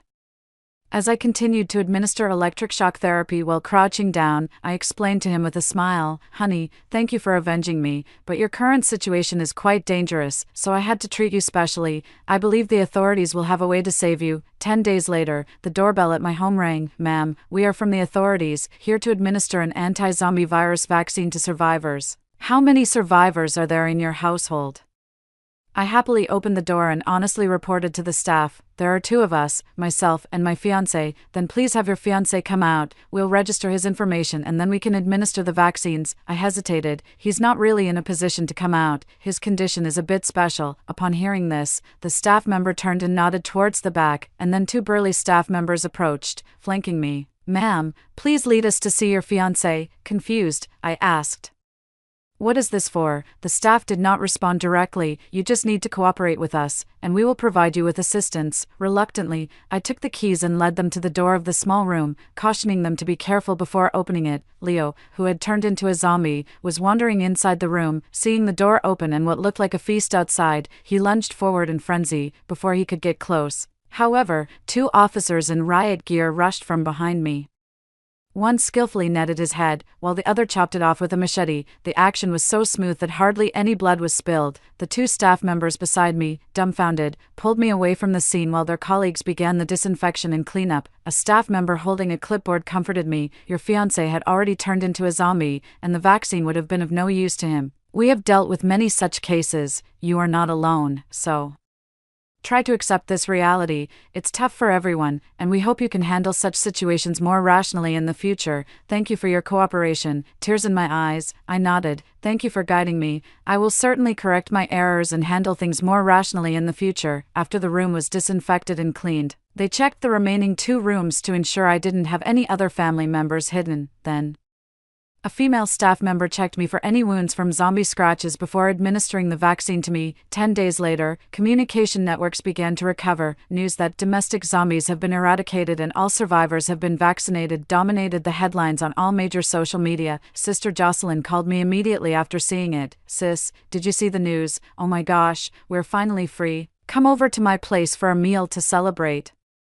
Our whole family can't wait to see you." Though I lost my fiancé, I gained a sister who thinks of me every day and a whole family of real relatives. Looking at it this way, I guess I didn't come out at a loss, right? Story 2. I was reborn a month before the apocalypse, right at the moment when the scoundrel proposed to me. Watching their hypocritical performance right in front of me, I couldn't help but sneer. This time, "You think you can step on me to climb up over my dead body?" 1. When I opened my eyes again, Donovan was kneeling in a cafe with a cheap woven ring, proposing to me, while Esther, the opportunist, cheered him on with the crowd around us. I was stunned for a moment, then it hit me. I had been reborn at the exact moment when the scoundrel was proposing. In my previous life, it was after his successful proposal that I gave him the family heirloom ring as an engagement gift. This deceitful couple had been secretly involved long before. Moved into my house after causing my parents' deaths, and even after plotting against me, they got married in my own home. They accidentally discovered a special space within the ring and used it to hoard supplies, coercing and enticing people with these resources to become leaders in the post-apocalyptic world. They thrived, while my family and I were reduced to vengeful spirits, living again. I coldly stared at Donovan kneeling before me, looking at that face I once loved so dearly. Now only finding it ridiculous. "Faith, why aren't you saying anything? If you don't agree soon, Donovan will lose face." Esther pushed me, clearly annoyed. "If you care so much, why don't you marry him?" I glared at her fiercely, barely holding back the urge to lash out at her. Esther was taken aback by my harsh tone, staring at me incredulously. In my previous life, I was known for being too soft and easily manipulated by her. Plus, since my family had sponsored her education, I used to talk to her carefully, always mindful of her pride, afraid of making her feel looked down upon. Bah, this lifetime, I wouldn't coddle her like I would a dog. What right do you have to talk to me like that, just because your family spent money? Do you think you can humiliate me? Does having money make you better than me? Esther started to make a scene again, tears welling up, which only disgusted me more. What else then? Should I serve you like a slave because my family paid for your schooling? If you have so much pride, why accept my family's help at all? Why bite the hand that feeds you? I sat back, crossing my legs with a defiant attitude. You. Esther was completely unprepared for my response and burst into tears. Donovan, unable to stand it anymore, tugged at my arm, his voice filled with dissatisfaction. Faith, don't go too far, Esther means well for us. I looked coldly at Donovan, still kneeling, but his eyes kept darting back to Esther with pity. Such a loving couple, how am I being unreasonable? You're my boyfriend, and yet you're already siding with her before we're even married. How can I trust you? I deliberately fanned the flames. You're my girlfriend, but Esther is like our sister. Of course, we need to take care of her. How can I just watch you bully her, Donovan? Seeing that I wasn't backing down, grew angry too, stood up, and withdrew his hand holding the shabby ring, saying indignantly, if this is your attitude, then perhaps we shouldn't continue this. That's exactly what I was waiting for. I've been wanting to say that to you for a long time. With someone like you, who's nothing more than a pretty face, I wouldn't even consider letting you into our family. Dream on about continuing this. Take your trashy ring and get lost, and remember, it was I who dumped you. I stood up straight. What? Donovan was stunned, and so was Esther. This was not how they expected things to unfold. They both knew very well that without winning me over, they would have no access to my family's power, wealth, and resources, especially Esther, who, after falling out with me, might not even have the money to pay her tuition. Stop dreaming about clinging to the rich. Watching their hypocritical faces, watching the murderers who brought ruin to my family. I wanted nothing more than to tear them limb from limb, to kill them where they stood, but I knew clearly that now was not the time to act. With the virus outbreak a month away, I couldn't afford to kill them yet, as drawing police attention would only complicate matters. The priority was to protect my parents, stock up on supplies, and prepare for the impending apocalypse. As for them, I would make them pay back everything they owed me, make their lives a living hell. I ignored the shameless pleas of those scoundrels, turned around, and headed home. In my past life, blinded by love, I let a wolf into the house and got my parents killed. Seeing my family again in this life, tears immediately streamed down my face. Seeing me cry startled my parents, who quickly came to comfort me. What's wrong, sweetheart? Who's been bullying you? My mother asked, pulling me into her arms with concern. It's nothing. I just missed you both, I said, my voice tinged with emotion. My father chuckled indulgently. You're all grown up and still crying. Your mom and dad are always here for you, will always love you. Hearing this made me feel even more guilty. My parents had never liked Donovan much, but they had agreed to our relationship after my relentless pleading. They had wholeheartedly welcomed this future son-in-law, providing money and effort, not knowing that Donovan, in order to be with Esther, had lured them out knowing full well about the zombies outside, leading to their deaths. In this life, I would never let my parents suffer like this again. I've broken up with Donovan, I declared nonchalantly. My parents clearly didn't believe me. In the past, I had even run away from home for him. It's true, we really broke up, I asserted firmly. Seeing my tears earlier, they reluctantly believed me. My dad suddenly burst into laughter. That's wonderful. I knew that boy was no good for you, having been in business for so many years. I could tell he had a deceitful heart and was too scheming. If you had ended up with him, you would have suffered. I nodded repeatedly. Right, we need to start stockpiling at home, things like instant noodles, biscuits, food, vegetables, clothes, the more the better, enough to last 3 to 5 years. Also, we should check the solar power system in our villa, and maybe even get a well dug in our yard. I quickly started giving instructions. My parents thought my ramblings were due to the shock of the breakup. It's true, a zombie virus outbreak will happen in a month. We need to survive. I revealed the truth to them. I carefully explained to my parents about my past life, how I was betrayed, how our family was victimized, and how I was thrown out of the car to be fed to the zombies. My mom cried uncontrollably, and my dad's eyes reddened with anger, his body trembling. Believing my words, they began quietly purchasing supplies and modifying our home to prepare for the end of days. Our family's villa in the distant suburbs, not densely populated, offered us many advantages. The walls needed to be heightened, made of poured concrete, with an electric net on the outside and spikes on top. The bricks of the glass curtain walls were solar-powered, capable of converting into electricity for daily use. We bought a bunch of large freezers for the dining area and even built a cold storage to keep frozen goods. The basement was divided into several secret tunnels and shelters, just in case. The workers said the work would take 20 days, no problem. With quintuple wages and working through the night, we managed to complete all the renovations and preparations in just 10 days. Thus, our apocalypse shelter was established. At that time, the lousy guy still had no clue about the secret of the ring. My family and I discovered the space within the ring, which both shocked and delighted my parents. With this treasure, our chances of survival greatly increased. We packed the space with long shelf-life instant foods, noodles, flour, grains, emergency flashlights, anti-inflammatory medicines, medications for colds, fevers, diarrhea, and other common ailments, as well as hemostatic bandages and stun guns for self-defense. This way, even if someone did break in, they wouldn't be able to take our life-saving supplies. In the apocalypse, money is the least valuable thing, so my parents quickly liquidated our assets, exchanging them for supplies and gold bars to ensure we could rise again if the chaos ever ended. With all prepared, there were less than 20 days left before the outbreak of the zombie virus. Unexpectedly, before the zombies appeared, that despicable couple came knocking first. "Donovan, are we at the wrong place?"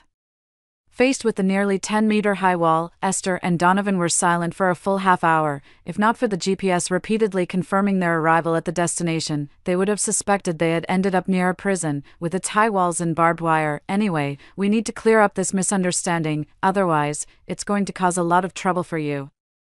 "Esther," Donovan said insincerely. Esther nodded hurriedly and then dialed my phone. "If worst comes to worst, I'd just appease them for now and secure the living expenses first." At that moment, I was inventorying over 100 boxes of snail noodle, crawfish-flavored noodles, compressed biscuits, nuts, instant noodles, milk, and frozen steaks. When my phone lit up and I saw Esther on the screen, I decisively hung up. She called again, and I hung up again.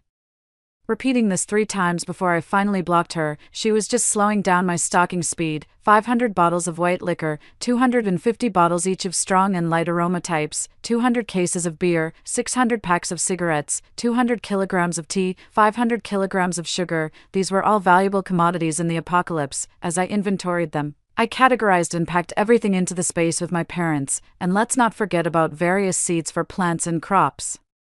Food supplies will run out, but with seeds, we can grow an endless supply. There were also various books like Crop Cultivation Manual, So Breeding, Medical Encyclopedia, Wilderness Survival Guide, along with my favorite comic books, and novels about corporate tycoons, and game cartridges. I was bustling about inside the house, completely unaware that outside, Esther's face had turned stormy, on the other end of the phone, listening to the busy tone.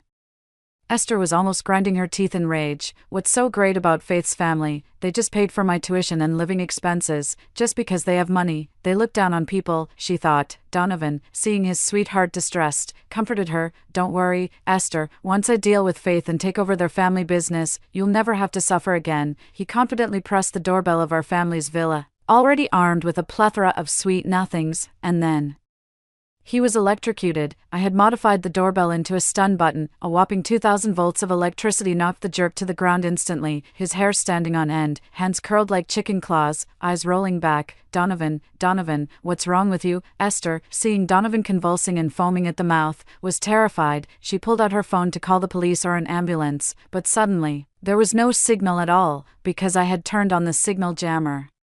Our villa was incredibly isolated when we bought it, far from any village or store, with the nearest detached neighbor a mile away, surrounded by tall trees and bushes. It sounds nice to say it's well-greened, but frankly, it's a place where not even birds would poop. No, birds do poop. A crow, appearing from nowhere above, cawed loudly as it flew by, dropping its waist midair. It landed squarely on Esther's face, nearly falling into her mouth, causing her to curse vehemently without any regard for her image. Before she could recover, suddenly more crows appeared, hovering above her. They unleashed a barrage of droppings like rain, covering her from head to toe. Donovan, standing below, didn't escape either. It was I who played some crow-sensitive sounds to lure them over. Both of them hadn't even stepped through the door when they were drenched in a mix of yellow and white bird droppings, the watery kind, which startlingly woke Donovan up. Esther was shocked, scared, and disgusted, dodging and yelling in a terribly awkward plight. My parents and I watched their embarrassing ordeal on the surveillance camera, laughing heartily from inside the house. "Faith, how did you come up with this idea?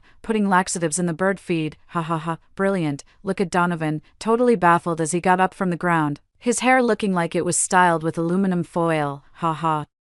My dad was laughing so hard he couldn't straighten up, and my mom was wiping tears from her eyes. As they laughed, the old couple couldn't help but cry. Esther and Donovan, two individuals whom they treated as dearly as their own daughter and as a future successor, ended up betraying us, leading our family to ruin. Moreover, in a past life, Esther and Donovan usurped our family's house, using its advantageous location to survive until they discovered a new realm and began to thrive. Now, how could I let these two swines covet my family's sanctuary again? So I decided to take the initiative. As they were cursing outside the door, the high gate opened, and I walked out. Accompanying me were some extras my parents had paid a hefty sum to hire. The show was just beginning. Seeing me, Donovan, remembering the mess he got into while looking for me, instantly flew into a rage and started berating me. Faith, what do you mean by this?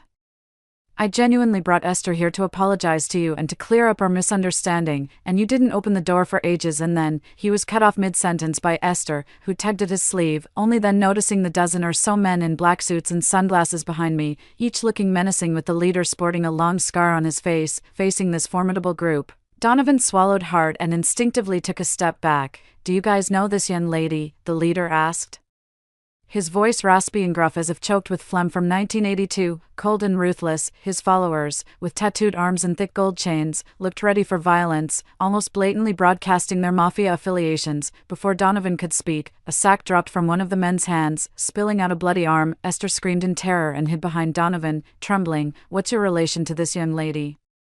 Her parents fled after failing in their business and borrowing a huge sum from us at high interest rates. We've come to collect the debt, a life for a debt. Since you know her, you might as well stay. The leader sinisterly smiled, his acting quite convincing. Donovan, save me, I grimaced, recalling all the misfortunes of my past life, finally managing to squeeze out a few tears. Donovan and Esther, petrified, watched as I was held by the mafia.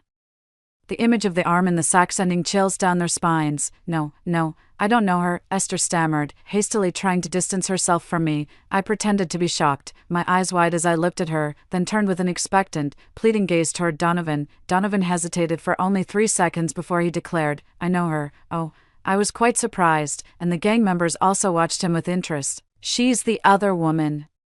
The kind who ruins relationships with girlfriends. I'm here today to confront her. Don't believe me? Look, this is my girlfriend, Donovan said, pointing at Esther and lying effortlessly. His acting was Oscar-worthy. Even the gang members were taken aback by his performance. So, boss, I'm with you guys. We all have a bone to pick with Faith's family. Look at what she's done to me, Donovan said, pointing to his messed up hair. His logic scoring full marks. You make a good point. The lead gang member nodded thoughtfully, pleased Donovan greatly. Suddenly, the boss slapped Donovan twice, back and forth across his face. But I'm not one for a reason, the boss said coldly. I might look the part, but I'm not the one you deal with. What do I care if she's the other woman or the fourth woman? Why are you hitting people? Esther asked weakly. It was my turn to step forward and I slapped Esther twice as well, sending her stumbling to the ground. When did the real girlfriend pop up? I had no idea, and a real girlfriend helping her boyfriend propose. Looks like you really love being cheated on, I said coldly, staring at Esther. My eyes were filled with murderous intent, and Esther was terrified. Faith, why do you have to be so harsh? Esther cowered, not yet recovered from the shock, and received 2 more slaps from the boss. Weren't you saying you didn't know her? How do you know her name now? I hate liars the most. The boss's scarred face twisted angrily. Esther was tearful and dared not speak anymore, while Donovan frowned, still figuring out how to escape. Silence fell over them. They thought by being quiet, they could avoid attention, but the boss and his men beat them up again, fiercely and brutally. In the chaos, I took the opportunity to kick them in unspeakable places. Why hit us when we're silent? Donovan and Esther, bruised and battered, were on the verge of tears. It's hot and I'm irritable. Don't mess with me if I'm not smiling, the boss said coldly. Why don't you hit her? Esther trembled, pointing at me. The boss raised an eyebrow and smirked. You think I'm a fool? She's my creditor. If I hurt her, who will pay me? That made perfect sense, and they were left speechless. Boss, now that these kids have discovered our base, what if they talk and the cops come knocking? Might as well finish what we started, one of the gang members suggested, making a throat-slitting gesture. The gang leaders looked menacing, and Donovan and Esther's legs gave out. They never imagined that a simple scam at my house could lead to their heads rolling, crying out loud in fear and begging for mercy. Faith, you jinx, it's all because of you that I ran into these gangsters, Esther cried bitterly, tears streaming down her face. Why did you come looking for me? I asked, puzzled. Of course, for living expenses. Faith's family promised to support me until I graduate from college. And I haven't received the money for March yet, Esther said, straightening up and speaking righteously. Oh, right, with all the chaos and our falling out, I indeed hadn't continued supporting Esther. I never expected her to have the nerve to come asking. I glanced at the bird droppings scattered everywhere. Today's rain wasn't as heavy as the day Yipping asked her dad for money. How come Esther has the audacity to poach right under my nose? Even daring to ask my family for money, Esther. Sensing what I was thinking, stiffened her neck and told Donovan, Donovan and I are truly in love. How deep is your love? I really wanted to know. About a sister I've always cared for deeply, and a man I wanted to spend my life with, till the heavens fall and the seas dry up, till the end of the world, Esther said confidently. Donovan quickly nodded in agreement. Then why come to me? I asked sarcastically. Donovan choked. Indeed, he had originally come to reconcile with me. How could he support his beloved Esther without money? But he quickly argued, I was worried you might mistreat Esther, so I came with her. She is my true love. To die together. Big Brother Tattoo, intrigued, leaned forward with his machete, its cold gleam reflecting their anxious faces. Donovan remained silent, while Esther shakily nodded. Big Brother Tattoo mused, isn't that like sealing your fate? Damn, Big Brother is a genius. Why didn't I think of that, seeing their steadfast love? I suddenly had a new idea, to lock this star-crossed pair in fate. Only about 10 days left until the zombie virus outbreak. I figured all I needed to do was secure my family's shelter and lie low. Instead of exacting revenge myself, wouldn't it be more satisfying to let them destroy each other? I had the guys stage a dramatic scene with hammers, machetes, chainsaws, and axes. The leader, smoking a cigarette, calmly asked Donovan, only one can live. Who do you choose? Donovan didn't hesitate to choose Esther. He was with me just for money anyway. Now that he saw my family was bankrupt, and with no house or money left, getting involved with the underworld could even cost him his life. Only a fool would choose me. So the guys, wielding their weapons, dragged me into the villa because of Donovan's choice, deciding to kill me. Inside, we set up a table and played cards while pretending to be in distress. The guys banged on metal, and I screamed dramatically. Donovan, you are so cruel. Donovan, Esther, you are murderers. I will never let you go. Donovan, Donovan, Donovan, save me, save me. I screamed so realistically that even the crows outside took flight. The more Donovan and Esther heard, the more terrified they became. When the guys threw fake blood packets from under the door, Donovan and Esther fled in utter panic. From the surveillance footage, I saw Esther fall face first twice, and Donovan tumbling and scrambling away. After such a terrifying experience, they wouldn't dare mention me at school or return to this nightmarish place. Without them revealing the location, this place remained temporarily safe. I called Trump. I threw down 3 cards, feeling quite pleased. Triple aces. Bomb. Big Brother played his hand, excitedly spitting as he spoke. I pass. Come on. From 4 to K. Big Brother threw his cards. I pass. 3 threes. I pass. 1 king. And it's over, ha ha ha. Pay up. Pay up. Big Brother clapped and laughed loudly. My parents brought in some freshly cut watermelon, smiling happily as they watched us, their mood also unusually relaxed. I reserved the best room in the house for the guys and gave them all the expensive equipment and medicine. After the guys retreated, my parents and I started to simply live in seclusion, spending our days gardening and growing vegetables, caring for birds, feeding fish, wholesaling and stockpiling supplies, and repeatedly checking the power system. It's all been fortified again and again, including the basement and the secret passages. I also prepared a special gift for Esther and Donovan. Comfortable days passed by in the blink of an eye, with sleep and waking marking the time. Suddenly one day, a loud thud came from beyond the wall. I turned on the surveillance to see a bloody, disfigured face repeatedly slamming into the perimeter wall, persistently and mindlessly. Until half of the skull was shattered, the zombie virus had erupted. I activated the high-voltage electric grid defense system, and the zombies outside instantly turned into ashes, silencing the chaos. In the living room, my parents and I turned on the TV. The news was urgently broadcasting several incidents of people attacking others in the streets. Those people had blood-red eyes and twisted limbs, wildly rushing into the streets, biting anyone they caught. The news suggested it might be rabies and advised everyone to be cautious when going out, but I knew it wasn't that. The virus spread rapidly. By the end of the day, nearly 1/5 of the population was infected. In my past life, it was on the day of the outbreak that Donovan and Esther tricked my parents into going out, leading to their deaths from bites. As expected, during a live broadcast, a zombie suddenly rushed into the frame, biting off the neck of the host. Then the camera wildly shook, crashed down, and the feed stalled, showing only a few pairs of feet shuffling past and blood dripping down. The city quickly plunged into panic. More frightening than the virus was the human heart. The first day, People were still queuing in supermarkets to buy supplies. By the second day, looting and smashing had begun. All stores, including fruit shops, were ransacked. In places without zombies, humans were fighting each other bloodily. Someone started a live broadcast of this apocalypse, resembling a horror movie. Huddled in a cramped room, they started with eating instant noodles, then dry bread, and eventually paste. Outside the door, a girl's cries for help could be heard. The broadcaster, looking through the peephole, saw her weak and fragile. The girl pitifully knocked on the door, saying zombies were chasing her downstairs and crying for help. The broadcaster, unable to bear it, opened the security door. The moment the lock was opened, the door was violently pushed open. A boy with a baseball bat rushed from the girl's side, knocking the broadcaster unconscious and pushing him out. The boy and girl then slipped in and locked the door, well practiced in their routine, these two. I knew all too well. It was Esther and Donovan. It seemed this was not their first time using Esther's frail image as bait to trick kind-hearted people into opening their doors, then taking over their rooms and resources. When they ran out of food, they would move on to the next target. I never expected them to be so vicious in the second life. Damn, looks like this guy was broke. There's nothing here but a few bags of flour. Donovan grumbled discontentedly. Esther, a bit frightened, tried to comfort him. They eagerly scavenged for food, unaware that the phone live streaming everything was still on. Unfortunately, Esther couldn't cook. The precious flour of the apocalypse was ruined by her, and Donovan struggled to swallow it, complaining as he ate. Outside, there was more knocking on the door. The original owner of the house had woken up, pleading outside, "Let me in, please let me in, the zombies are coming up." The video captured the original broadcaster's woeful cries, which soon turned into screams that gradually weakened. Inside, the two listened to the wailing and fighting outside, along with the banging against the security door. They stoically ate the disastrously messy dumplings without changing their expressions. "They're such bastards. This is murder. Where's the humanity?" Mom and Dad pounded the table in anger. I shook my head, picked up a sizzling piece of grilled meat, and placed it on their plates. They won't be arrogant for long.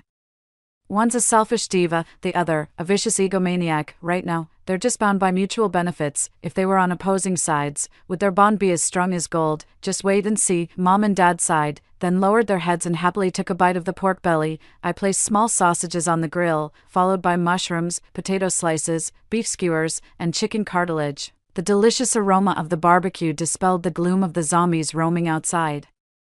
Especially when compared to the pasty dumplings shown on the livestream, our barbecue smelled even more tantalizing. The livestream continued intermittently as the power supply in the high-rise became unstable and the indoor temperature once spiked to 40 degrees, turning the water murky and unreliable. Outside, the zombies' howls and banging could be heard, despite the security door being theoretically hard to break through. The intermittent pounding still made us anxious and tense, especially during the dead of night when a sudden loud bang would make it seem as if the monsters could break in at any moment, causing sleepless nights. The remaining flour became even more precious. Esther and Donovan learned to eat boiled paste like noodles, starving and parched. However, the original owner of the house, possibly killed by them, seemed to linger outside with a persistent spirit, preventing them from finding a new refuge. They knew that if they didn't leave, even if they weren't bitten by zombies, they would starve to death trapped inside. I surveilled their location with a drone. Traffic had come to a standstill, and the entire city seemed frozen, with only zombies shuffling aimlessly. Any noise would attract a swarm of them, turning those once brightly dressed people into decaying walking dead. Esther and Donovan drew large SOS and alive signs on the windows, hoping for rescue. The only time there was a disturbance,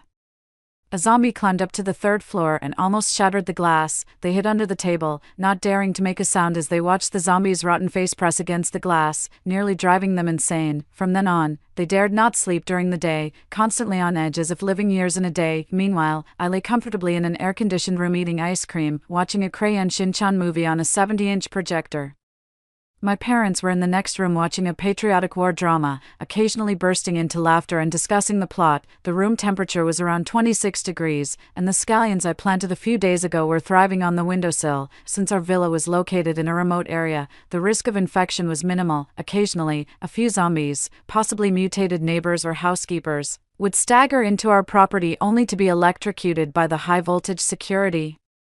Unable to even approach the fence, in this apocalypse-safe house, I spent each day deciding what to eat, and in just half a month, I had gained 8 kilograms. My parents, having retired from years of business, were enjoying a rare relaxation and time together. Observing the chaos and bloodshed outside, we couldn't help but reflect on the stark contrasts of life. My daily pleasures included binge-watching shows, snacking, watching apocalypse live streams, and surveying the city with my drone. I recorded the coordinates of survivors, airdropping them life-sustaining food, except for Esther and Donovan. When they were nearly starved and on the brink of a mental breakdown, I sent them a gift, a location of a shelter sufficient for months of survival. This was a room I had previously rented and then remodeled. Stocked with food and supplies, prepared for them, a tomb of love, just a kilometer away. To know the entry code, they had to lock each other up. Yes, literally lock each other up. To open the door to the house at that address, they had to first chain themselves together with a chain I had prepared in advance. Only then would the sensor door open. I remember when this couple came to me, they had said they loved each other to the ends of the earth, that they would stay together even in death. Of course, I was only too happy to oblige them. In this apocalypse, I offer you eternal love. 10. Despite their skepticism about the mysterious letter delivered by the drone, they had no other choice, but the room they were trapped in was cut off from water, electricity, and food supplies, so they fought their way through, barely managing to eliminate the zombies at the door and hijacked a car. Under relentless pursuit by hordes of zombies, they finally made it to the address I had given them.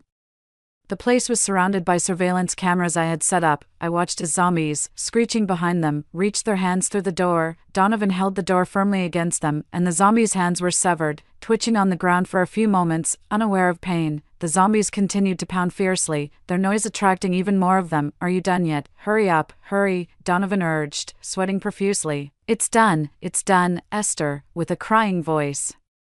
Tremblingly chained their feet together with the 2-meter-long chain I had prepared. As soon as the chain was secured, the sensor door beeped open. Donovan and Esther exchanged a glance and immediately dashed inside. Donovan ran quickly, Esther slower, and their mismatched pace almost tripped them over the chain. Donovan rushed through the door first, and with no one to hold it, zombies immediately followed, although not very fast. The narrow corridor almost allowed several zombies to catch Esther. Esther, panicked and frightened, was about to enter the door but accidentally fell at the entrance, screaming for help in terror. Donovan, who was about to close the door, saw Esther lying at the entrance and the zombies about to pounce. Gritting his teeth, he pulled on the chain with all his might, dragging Esther inside. The moment the door closed, the zombies slammed heavily against it. The two collapsed on the floor. Relieved to have survived, when they regained their senses, they noticed the room was full of supplies. Esther, who hadn't eaten in days, started devouring the food without concern for her appearance. Donovan, while eating bread, looked at Esther with a hint of disdain as she smacked her lips in a messy state. Eventually, he couldn't help but say, Esther, you fell just now and almost got us killed. Do you realize that? Esther paused, incredulously looking at Donovan, and asked, Donovan, are you blaming me? Donovan pursed his lips, glanced at the chain linking their feet, and said nothing more, but his meaning was clear. Esther took a deep breath and said sharply, if you hadn't run so fast, I wouldn't have been dragged down. My ankle got scraped when you pulled me through the door, and I haven't blamed you. How can you have the nerve to blame me? Donovan didn't respond, but Esther kept talking until Donovan begged for forgiveness and admitted his mistake. Sitting in the basement of my villa, I turned off the lights and plugged in my PS5 to play Dark Souls. As I explored ruins and slaughtered monsters in the game, I listened to Esther's neurotic ramblings and Donovan's subdued arguments through the monitor, feeling the cracks forming in their love, which was supposed to be stronger than gold. 11. Based on the progress bar of their previous life, their love should have heated up quickly in this apocalypse, leading them to form an alliance and become a couple united forever, but all of this was predicated on them seizing my family's wealth and treasures. In a world where survival hinges on endless supplies and secure refuges, the allure of resources motivates the rise of leaders in a post-apocalyptic era. The once nameless individuals, now constantly living in fear for their lives, are left with nothing but endless mutual recriminations. More terrifying still is the short chain, barely over a meter long, that forces them to be together at all times. Esther enjoys sleeping in, while Donovan is accustomed to early morning workouts, turning every morning into a battleground of arguments. Donovan prefers quiet, but Esther talks incessantly. In their spacious 3-bedroom apartment, the chain prevents even a moment of solitude, as Donovan can't even shut a door to find peace. Donovan, a northerner, prefers noodles, while Esther only likes rice. Neither of them can cook, so they subsist on fast food, constantly blaming each other. As time goes on, one wants to sleep while the other needs to get up, one wants to bathe, while the other wants to watch TV, one is hungry, the other just wants to lounge around. Even turning over in bed can wake the other due to the chain on their legs. I watch as their relationship evolves from affectionate glances to boredom, annoyance, disgust, hatred, and then enmity. I hide in the shadows, relishing their gradual breakdown.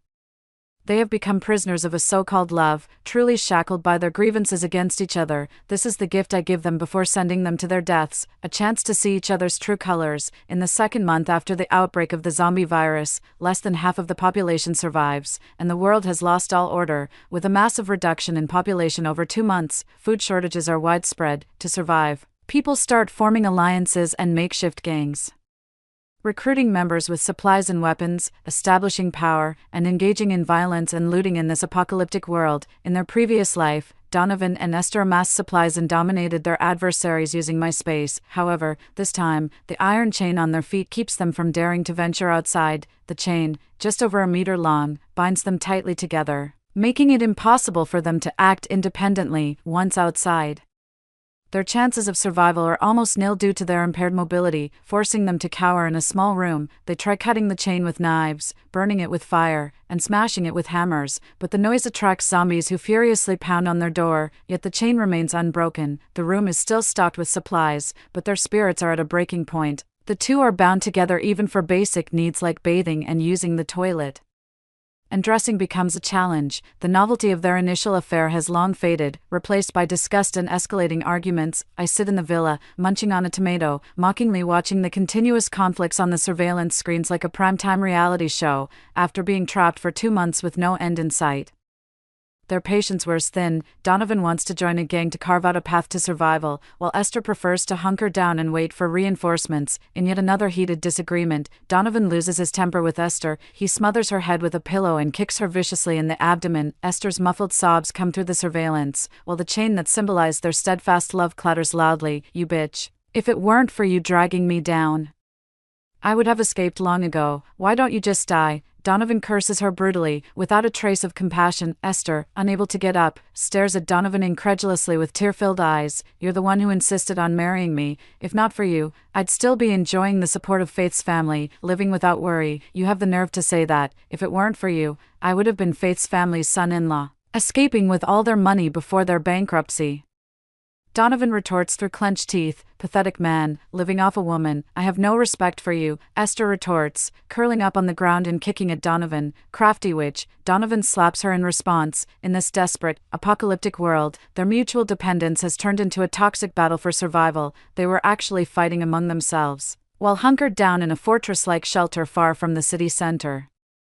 I constantly monitored the outside world and amused myself by keeping an eye on this despicable man and woman. The two fought fiercely, irreparably severing ties. They desperately wanted to go their separate ways, but what they didn't know was that the chain I had custom-made for them would forever bind them together, unless one cut off the other's leg, or killed them. 13. In the third month of the apocalypse, the government established bases and the military launched rescue operations.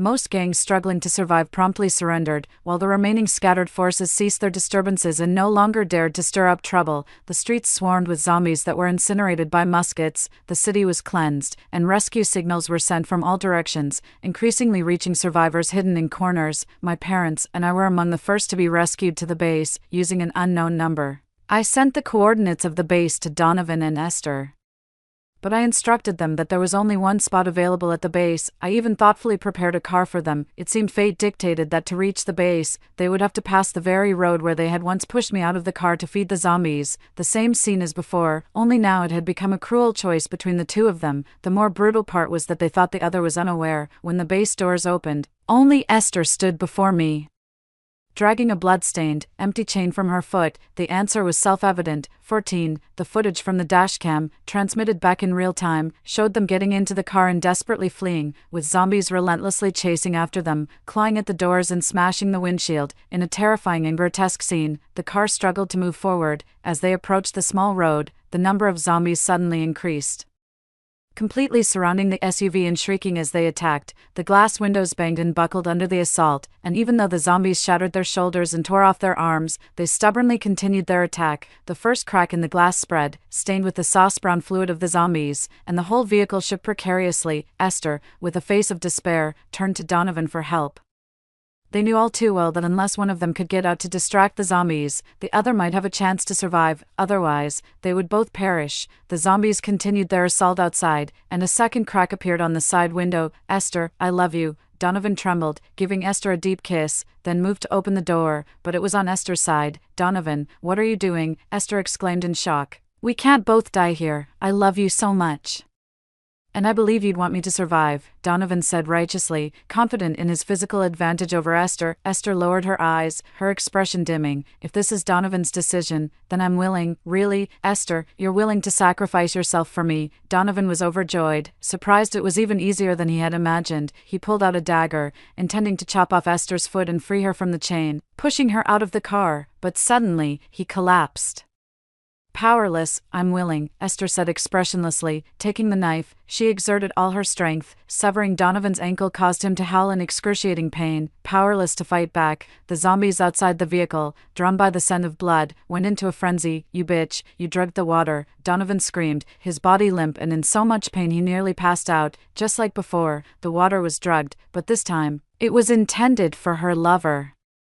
Esther remained expressionless as she quickly pushed Donovan out of the car. Instantly, Donovan was swarmed and bitten by the zombies. Screams echoed as Esther climbed into the driver's seat and drove away. I was willing, Donovan, only one of us could enter the base. I believe if the roles were reversed, you'd want me to survive too, Esther muttered to herself, driving while tossing Donovan's severed foot out of the window. I know you loved me, so I'll carry on for both of us, Esther said, rubbing her cheek where Donovan had hit her, and with a cold laugh, she floored the accelerator. When Esther arrived at the base, having sacrificed Donovan to save herself after much ordeal, the person who greeted her was me. Faith, why are you here? You didn't die, Esther exclaimed in horror. Not only had I not died, but my parents, who were supposed to be killed by the mafia, also stood behind me. What's going on here? Esther was confused and stepped back repeatedly.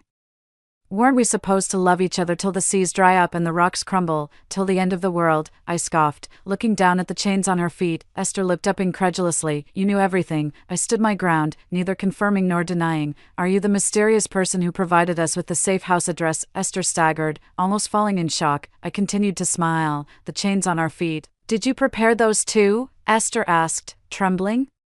I did not deny it. So, the address to the base was also sent by you. Esther became hysterical, her rage predictable as she lunged at me. She was restrained by 2 officers. You're clever, guessing it right away, I said, smiling innocently. You devil, why do you torment us like this? Esther tried to reach me, her eyes nearly shooting fire, wishing she could tear me apart.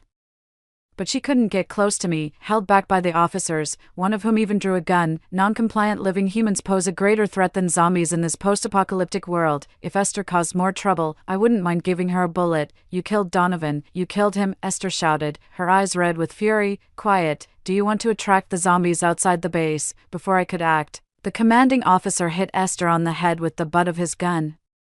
Esther fell to the ground in pain, holding her head and sobbing pitifully, but as someone from a previous life destroyed by Esther, I only found it laughable. I looked at her mockingly. How could I have killed your Donovan? It was you who fed him the drugged drink. You were the one who cut off his legs and threw him alive into a horde of zombies, I accused. Stop, just stop, you're lying. It wasn't me. Esther covered her head, collapsing as if she had only just realized that Donovan was indeed dead, and it was by her doing. But you did survive, didn't you? I mocked. Survived by sacrificing your lover. I laughed heartily, my tone tinged with cruelty. In the survivor base, where resources were tight and space extremely limited, Esther was assigned to a shared room for 12 people. It had no windows, no sunlight, just barely enough space to stretch out her legs to sleep. Why should we, the poor, have no dignity?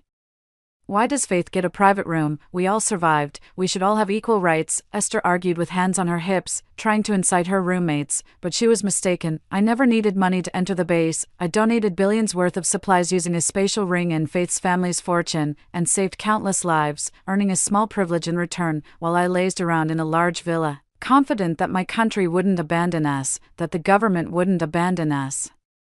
I believed that humanity would not be overwhelmed by this crisis, having survived numerous severe challenges throughout history. Thus, during these apocalyptic times, I compiled a list of survivors found by drones over the past 2 months and handed it over to the government. That's why humans could counterattack so quickly. Why in this era, half of the survivors managed to escape doom, Esther continued to rant. The people in the room looked at her as if she were a fool. One of the women came over and stuffed Esther's mouth with a rag. Every single person in this room was saved by faith. She deserves to have a single room, the woman, holding a young boy, said emotionally. Everyone in our building mutated. The child's father died trying to save us, and we were trapped in our house. If it weren't for her using drones to drop food, my child would have starved to death. She's our savior. Is it wrong for me to demand human rights? Why should there still be distinctions of class at the end of the world? Why should I live in such a wretched place? Esther spat out, her demeanor having changed drastically since killing Donovan, revealing her true, brazen, shameless self. Why don't you consider where the soldiers who rescued you are living? Have you thought that if this room housed only 6 or 4 people, you wouldn't have had a chance to enter this base at all? Another girl in the room said angrily, glaring. The girl, known as Number 11, had been trapped in a pantry surrounded by zombies and nearly died. A young soldier broke through the encirclement to rescue her but was bitten and begged the girl to shoot him in the head. Survivors of this apocalypse, having endured nightmarish attacks and brushes with death, cherished the opportunity to stay in the base and the hard-earned chance to continue living, grateful for the glimmers of humanity that shone through. Confronted by Esther's ungrateful attitude and thinking of those who had sacrificed themselves for their survival, Number 11 could no longer hold back. I don't care what Faith has, I want it too. Esther lunged at me violently. Slap. Was I too kind to you? I said, looking at the obstinate Esther, and fiercely slapped her to the ground. Everyone owes you. Is that it? Treating you like a sister. Caring for you in every way because we looked down on you. My parents funded your education out of pity. My fiancé was kind to you, and you tried to seduce him. Being poor isn't a sin, but shamelessness is, I said, punching as I released months of pent-up anger. I gave you a chance to apologize and a chance to live, even though I gave you the chance to witness love with your lover. How did you respond? I sneered devilishly. You threw him into a pile of zombies. Just like you did to me in a past life. What? Esther stopped cursing and causing a scene, and just stared at me blankly. Faith, what do you mean by past life? What are you talking about? Do you know something else? Esther screamed frantically in front of me. On the way to deliver supplies to another base, Esther tried her old tricks again, thinking she could compete with me, but found herself completely powerless. Anticipating her dirty tricks, I simply turned her own game against her. Esther tried to push me out of the vehicle but got bitten by a zombie as she opened the door. She began to mutate quickly and, while still lucid, deliberately scratched me viciously. Struggling, she tried to pull me out of the vehicle to die with her. I knew she had intentionally arranged to be in the same vehicle as me, and I knew how much she hated me. Faith, go to hell. You can't beat me, even if we start over in this life. You'll still die by my hand. Esther laughed maniacally. You little trash, the spatial treasure is a waste in your hands. Donovan and I at least became leaders and tyrants, while you, hoarding supplies, are just a little lackey. Ha ha ha. Esther's eyes began to bloodshot, and her expression turned fierce. You're only fit to be my stepping stone. In another life, you'll still just be a sacrifice for me. Esther's speech slurred, her limbs twisted, her pupils turned red, and her fingers clawed. Before she died, she remembered everything, or perhaps she had remembered everything before we even left, yet she felt no remorse. I gave her a chance at life, and she wished me dead. This woman, for her own benefit, chose to betray friendship, family, and love in 2 lifetimes. As expected, I fiercely kicked her under the vehicle and sped away. She didn't know, letting her or Donovan into the base wasn't out of my overflowing kindness, but was intentional. I am a person who must retaliate, letting those scoundrels die unknowingly, compared to the pain I've suffered, is a great mercy. How is this possible? Therefore, instead of a one-sided slaughter knowing the plot, I prefer to destroy what they firmly believe in, dismantle their love and let them experience the despair of survival in the apocalypse, feel the pain of betrayal, and the hatred of being killed by their closest companions, without the treasure space and supplies. Without the wealth of Faith's family, without the advantage of a refuge, these two dependent on each other endure endless zombie chases, hunger, and fear, eventually turning against each other and killing each other. Only in this way is revenge truly complete, isn't it? Especially seeing Esther recall the glory of her past life and her frustration and helplessness, it's particularly satisfying. As for the scratches, sorry. In Faith's family's villa, vaccines were secretly developed long ago. Who would have thought that those extras left in the villa were actually the country's top biologists and pharmacologists? This is my ultimate backup. As one of the first to be vaccinated, my serum will bring hope to humanity. On this journey, the most crucial cargo was myself. In the 5th month of the apocalypse, humanity welcomed a new dawn. My nemesis perished in a wave of zombies, and I, a survivor, also became a savior.